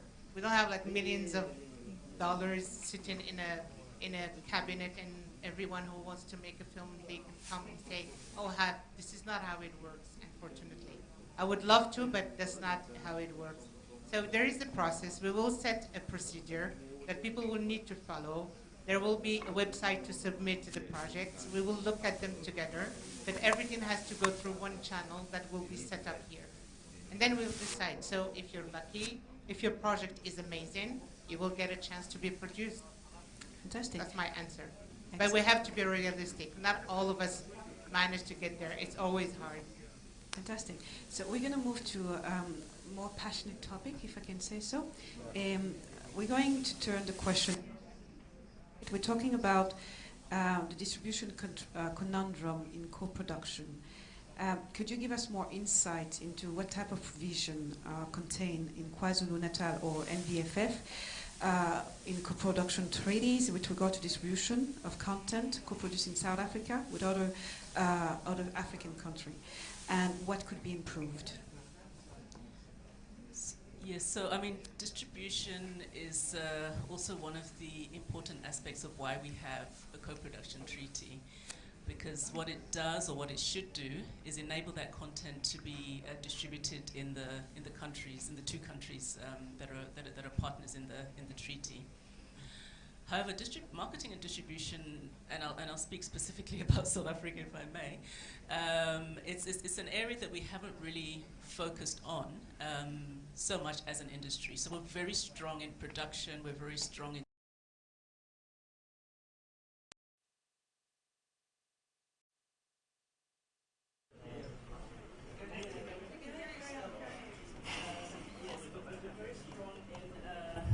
story development and production, but marketing and distribution is a need to get right. To get our content out into the audiences. When our content goes into the South African audience, it is a trend apparently internationally that the local content doesn't do so well. Obviously, it's competing with the Hollywood content in the cinemas. But in South Africa, it is really a particular challenge. So in terms of distributing the content in the country, introducing the content in the world, there really is quite a challenge. And this is why, in a lot of ways, we're speaking to the Nollywood industry to see how we can fill those gaps.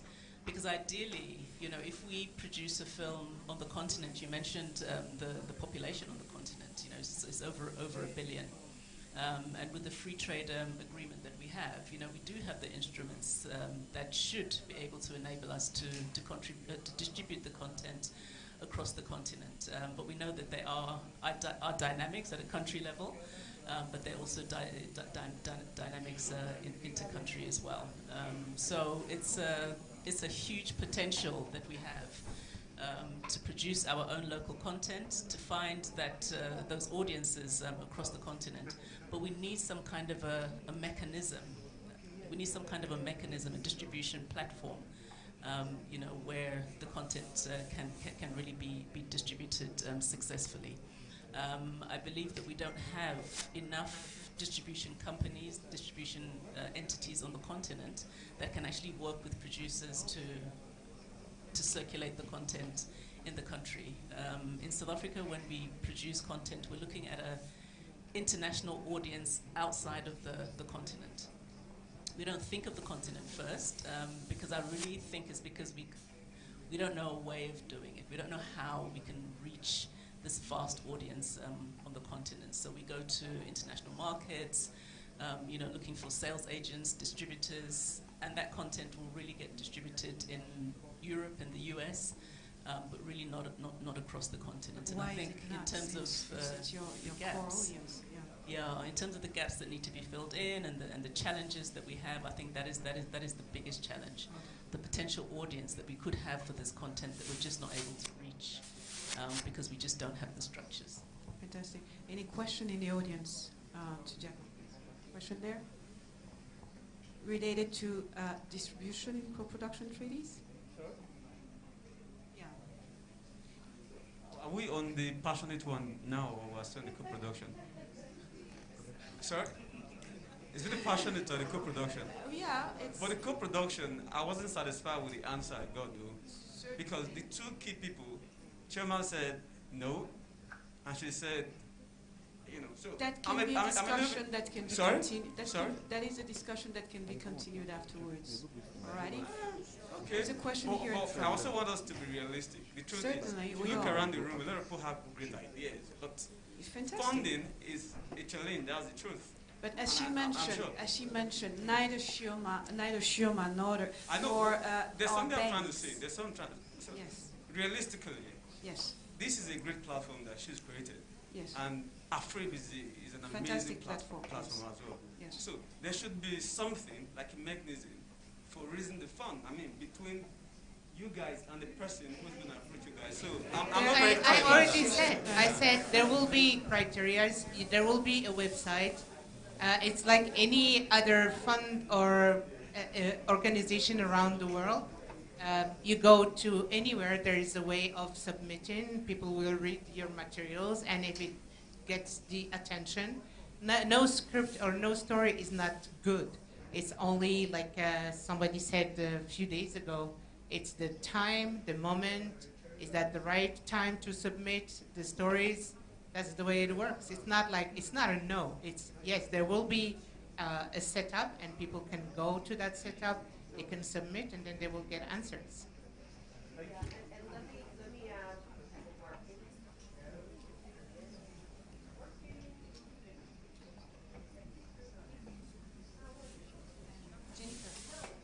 I think it's working. Yes, it is.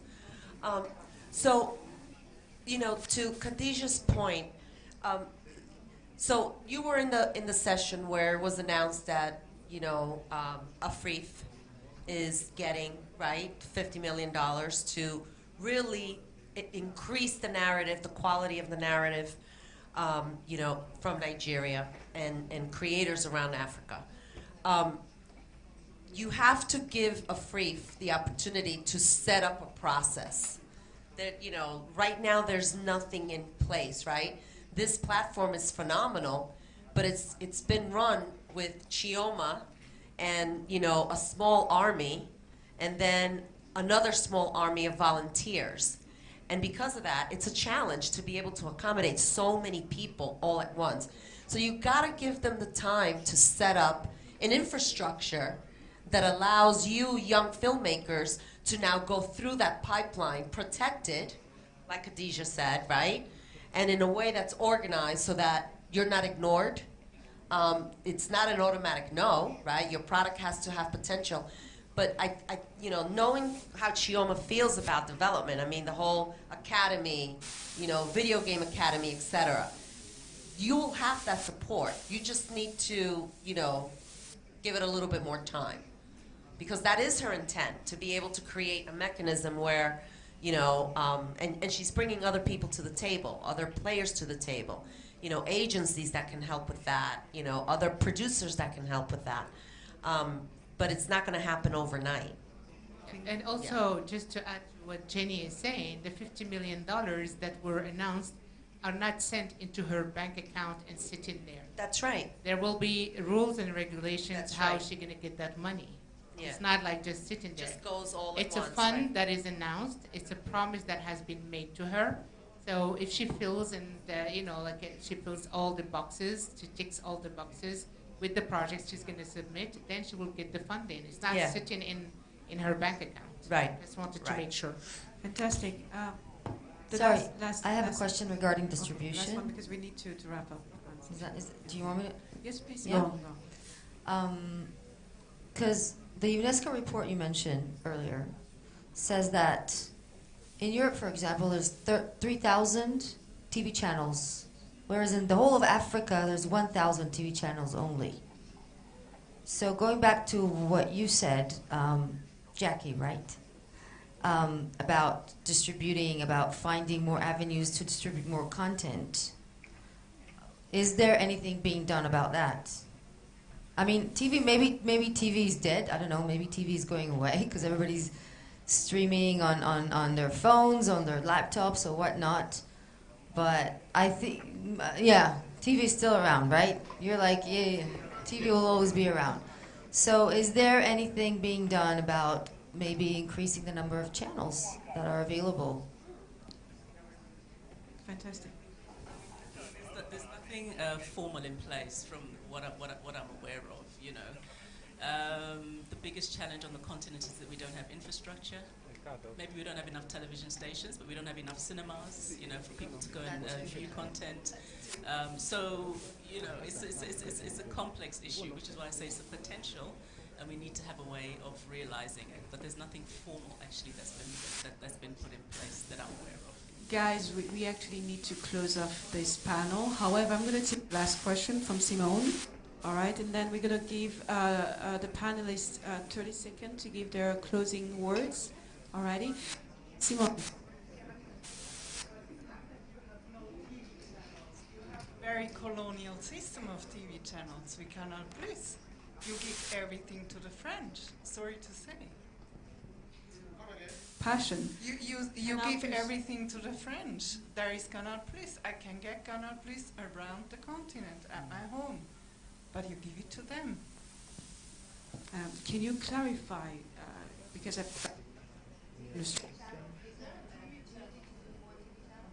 No, there is like every household has like Canal Plus books on the whole continent. Who makes the money? A French company. Can I answer this question about please, channels? please. Sorry, just quickly, I'm sorry. Well, first of all, in all the countries around Africa, it's the government that decides which channel will be there, who's authorized. It's not an individual thing. It's not an individual or private decision. There are some countries that have private televisions, but not all the African countries. So, of course, if anyone has a product, they will go to any channel that will offer money to show. Because at the end of the day, as we say, filmmakers, they want their product to be seen. If they don't go to movie theaters, if there is no movie theater, like in Morocco, we have only 30 movie theaters left, and we're working on that, and we're trying to reopen the 300 that were there before. But in countries where no theater is there, they need at least to show it in television. So if there is no other channel than Canal Plus, or at least Canal is doing that. But as you say, like Isioma was saying earlier, if we work on the rights and the property and everything, then maybe it will change. But at the moment, that's the only channel. Fantastic. So we're going to close this panel. I hope all of you enjoyed this conversation. Indeed. All right. And before we go, I'm going to give 30 seconds to each of the panelists to give us just, parting words. All right. I'm going to start with the most passionate of them all.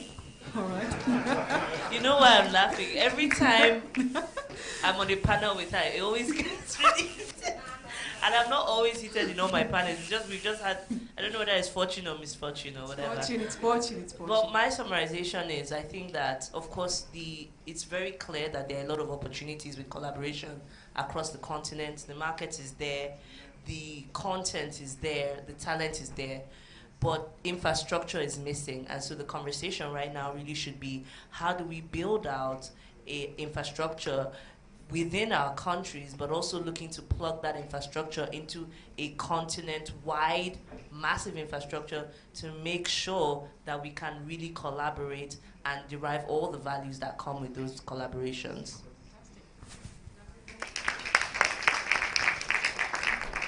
Second most passionate individual here, Uncle.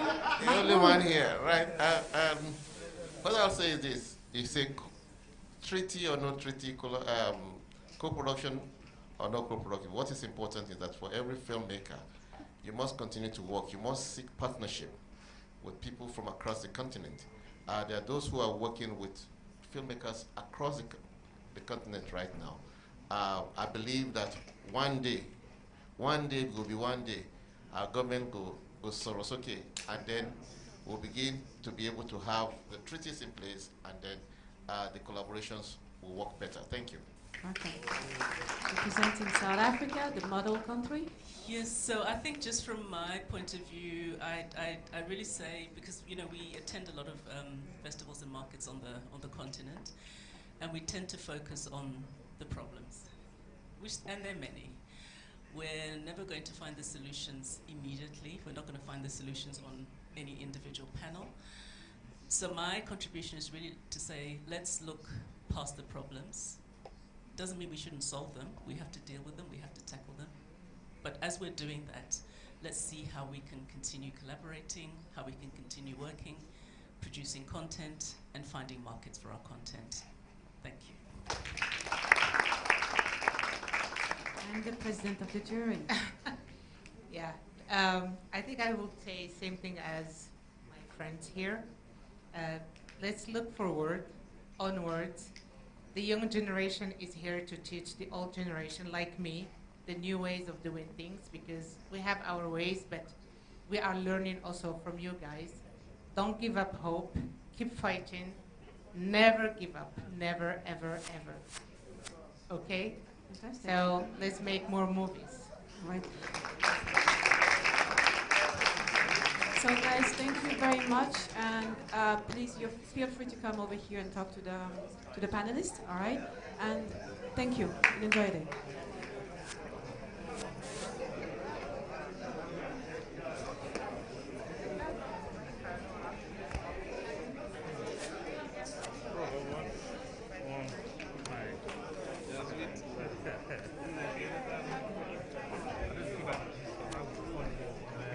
New world emerges from the pandemic.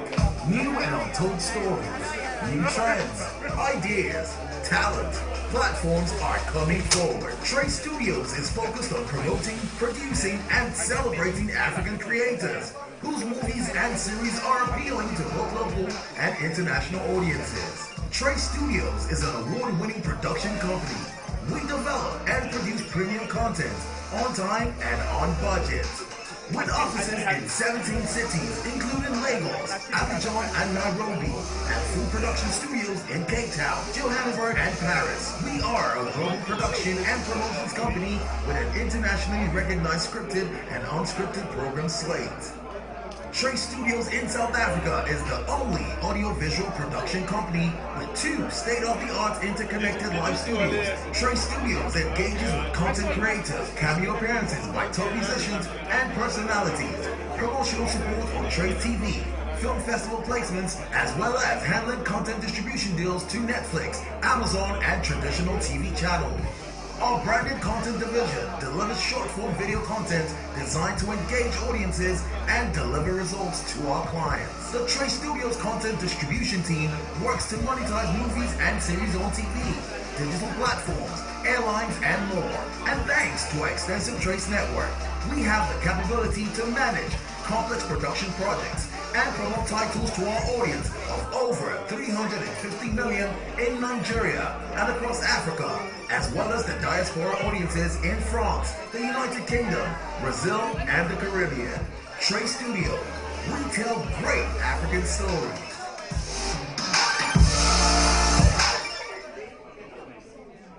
The new world in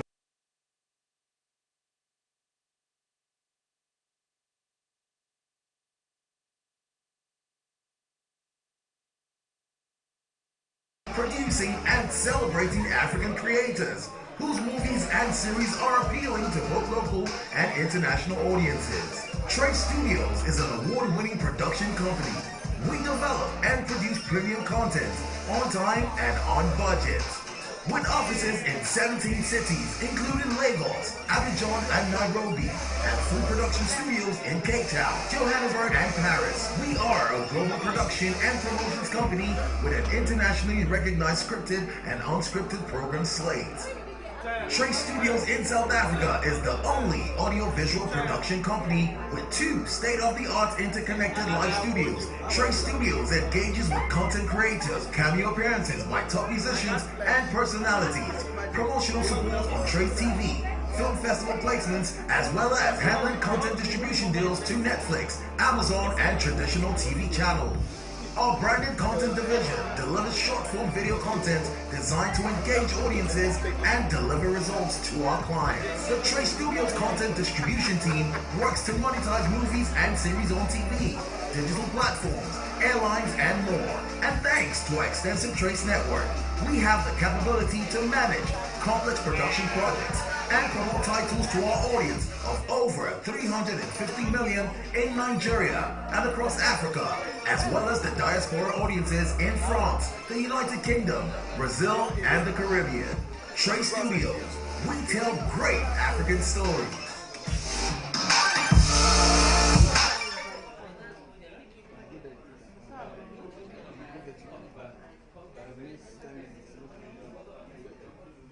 A new world emerges from the pandemic. New and untold stories, new trends, ideas, talent, platforms are coming forward. Trey Studios is focused on promoting, producing, and celebrating African creators whose movies and series are appealing to both local and international audiences. Trey Studios is an award-winning production company. We develop and produce premium content on time and on budget. With offices in 17 cities, including Lagos, Abidjan, and Nairobi, and full production studios in Cape Town, Johannesburg, and Paris. We are a global production and promotions company with an internationally recognized scripted and unscripted program slate. Trey Studios in South Africa is the only audiovisual production company with 2 state-of-the-art interconnected live studios. Trey Studios engages with content creators, cameo appearances by top musicians and personalities, promotional support on Trey TV, film festival placements, as well as handling content distribution deals to Netflix, Amazon, and traditional TV channels. Our branded content division delivers short-form video content designed to engage audiences and deliver results to our clients. The Trey Studios content distribution team works to monetize movies and series on TV, digital platforms, airlines, and more. And thanks to our extensive Trace network, we have the capability to manage complex production projects and promote titles to our audience of over 350 million in Nigeria and across Africa, as well as the diaspora audiences in France, the United Kingdom, Brazil, and the Caribbean. Trey Studios, we tell great African stories. The new world emerges from the pandemic. New and untold stories, new trends, ideas, talent, platforms are coming forward. Trey Studios is focused on promoting, producing, and celebrating African creators whose movies and series are appealing to both local and international audiences. Trey Studios is an award-winning production company. We develop and produce premium content on time and on budget. With offices in 17 cities, including Lagos, Abidjan, and Nairobi, and full production studios in Cape Town, Johannesburg, and Paris. We are a global production and promotions company with an internationally recognized scripted and unscripted program slate. Trey Studios in South Africa is the only audiovisual production company with 2 state-of-the-art interconnected live studios. Trey Studios engages with content creators, cameo appearances by top musicians and personalities, promotional support on Trey TV, film festival placements, as well as handling content distribution deals to Netflix, Amazon, and traditional TV channels. Our branded content division delivers short-form video content designed to engage audiences and deliver results to our clients. The Trey Studios content distribution team works to monetize movies and series on TV, digital platforms, airlines, and more. And thanks to our extensive Trace network, we have the capability to manage complex production projects and promote titles to our audience of over 350 million in Nigeria and across Africa, as well as the diaspora audiences in France, the United Kingdom, Brazil, and the Caribbean. Trey Studios, we tell great African stories. The new world emerges from the pandemic.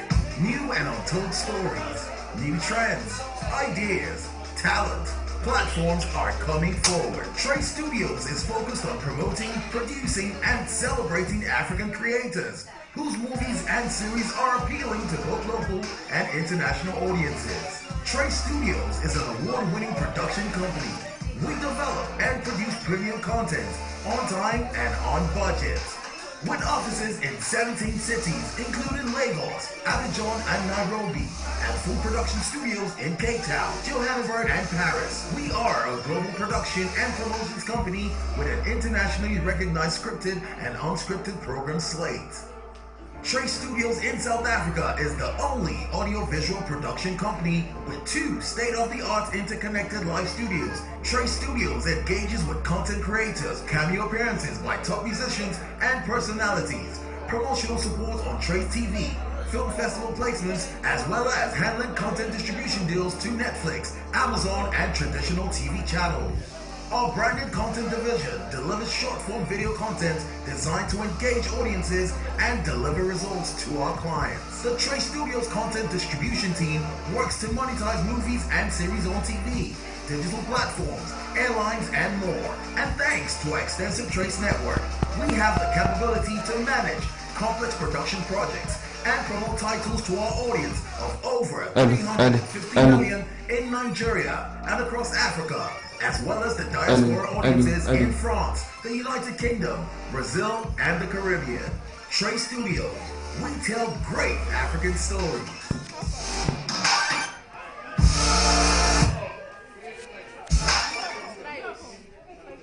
A new world emerges from the pandemic. New and untold stories, new trends, ideas, talent, platforms are coming forward. Trey Studios is focused on promoting, producing, and celebrating African creators whose movies and series are appealing to both local and international audiences. Trey Studios is an award-winning production company. We develop and produce premium content on time and on budget. With offices in 17 cities, including Lagos, a new world emerges from the pandemic. New and untold stories, new trends, ideas, talent, platforms are coming forward. Trey Studios is focused on promoting, producing, and celebrating African creators whose movies and series are appealing to both local and international audiences. Trey Studios is an award-winning production company. We develop and produce premium content on time and on budget. With offices in 17 cities, including Lagos, Abidjan, and Nairobi, and full production studios in Cape Town, Johannesburg, and Paris. We are a global production and promotions company with an internationally recognized scripted and unscripted program slate. Trey Studios in South Africa is the only audiovisual production company with 2 state-of-the-art interconnected live studios. Trey Studios engages with content creators, cameo appearances by top musicians and personalities, promotional support on Trey TV, film festival placements, as well as handling content distribution deals to Netflix, Amazon, and traditional TV channels. Our branded content division delivers short-form video content designed to engage audiences and deliver results to our clients. The Trey Studios content distribution team works to monetize movies and series on TV, digital platforms, airlines, and more. And thanks to our extensive Trace network, we have the capability to manage complex production projects and promote titles to our audience of over 350 million in Nigeria and across Africa, as well as the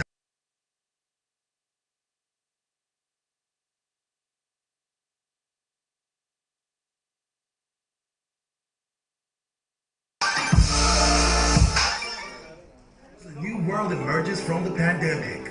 New and untold stories, new trends, ideas, talent, platforms are coming forward. Trey Studios is focused on promoting, producing, and celebrating African creators whose movies and series are appealing to both local and international audiences. Trey Studios is an award-winning production company.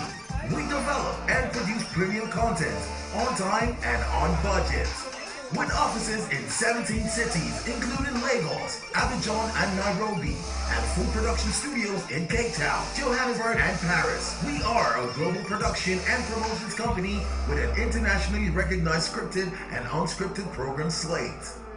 Trey Studios in South Africa is the only audiovisual production company with 2 state-of-the-art interconnected live studios. Trey Studios engages with content creators, cameo appearances by top musicians and personalities, promotional support on Trey TV, film festival placements, as well as handling content distribution deals to Netflix, Amazon, and traditional TV channels. Our branded content division delivers short-form video content designed to engage audiences and deliver results to our clients. The Trey Studios content distribution team works to monetize movies and series on TV, digital platforms, airlines, and more. And thanks to our extensive Trace network, we have the capability to manage complex production projects and promote titles to our audience of over 350 million in Nigeria and across Africa, as well as the diaspora audiences in France, the United Kingdom, Brazil, and the Caribbean. Trey Studios, we tell great African stories. A new world emerges from the pandemic. New and untold stories, new trends, ideas, talent, platforms are coming forward. Trey Studios is focused on promoting, producing, and celebrating African creators whose movies and series are appealing to both local and international audiences. Trey Studios is an award-winning production company. We develop and produce premium content on time and on budget. With offices in 17 cities, including Lagos, Abidjan, and Nairobi, and full production studios in Cape Town, Johannesburg, and Paris. We are a global production and promotions company with an internationally recognized scripted and unscripted program slate. Trey Studios in South Africa is the only audiovisual production company with 2 state-of-the-art interconnected live studios. Trey Studios engages with content creators, cameo appearances by top musicians and personalities, promotional support on Trey TV, film festival placements, as well as handling content distribution deals to Netflix, Amazon, and traditional TV channels. Our branded content division delivers short-form video content designed to engage audiences and deliver results to our clients. The Trey Studios content distribution team works to monetize movies and series on TV, digital platforms, airlines, and more. And thanks to our extensive Trace network, we have the capability to manage complex production projects and promote titles to our audience of over 350 million in Nigeria and across Africa, as well as the diaspora audiences in France, the United Kingdom, Brazil, and the Caribbean. Trey Studios, we tell great African stories.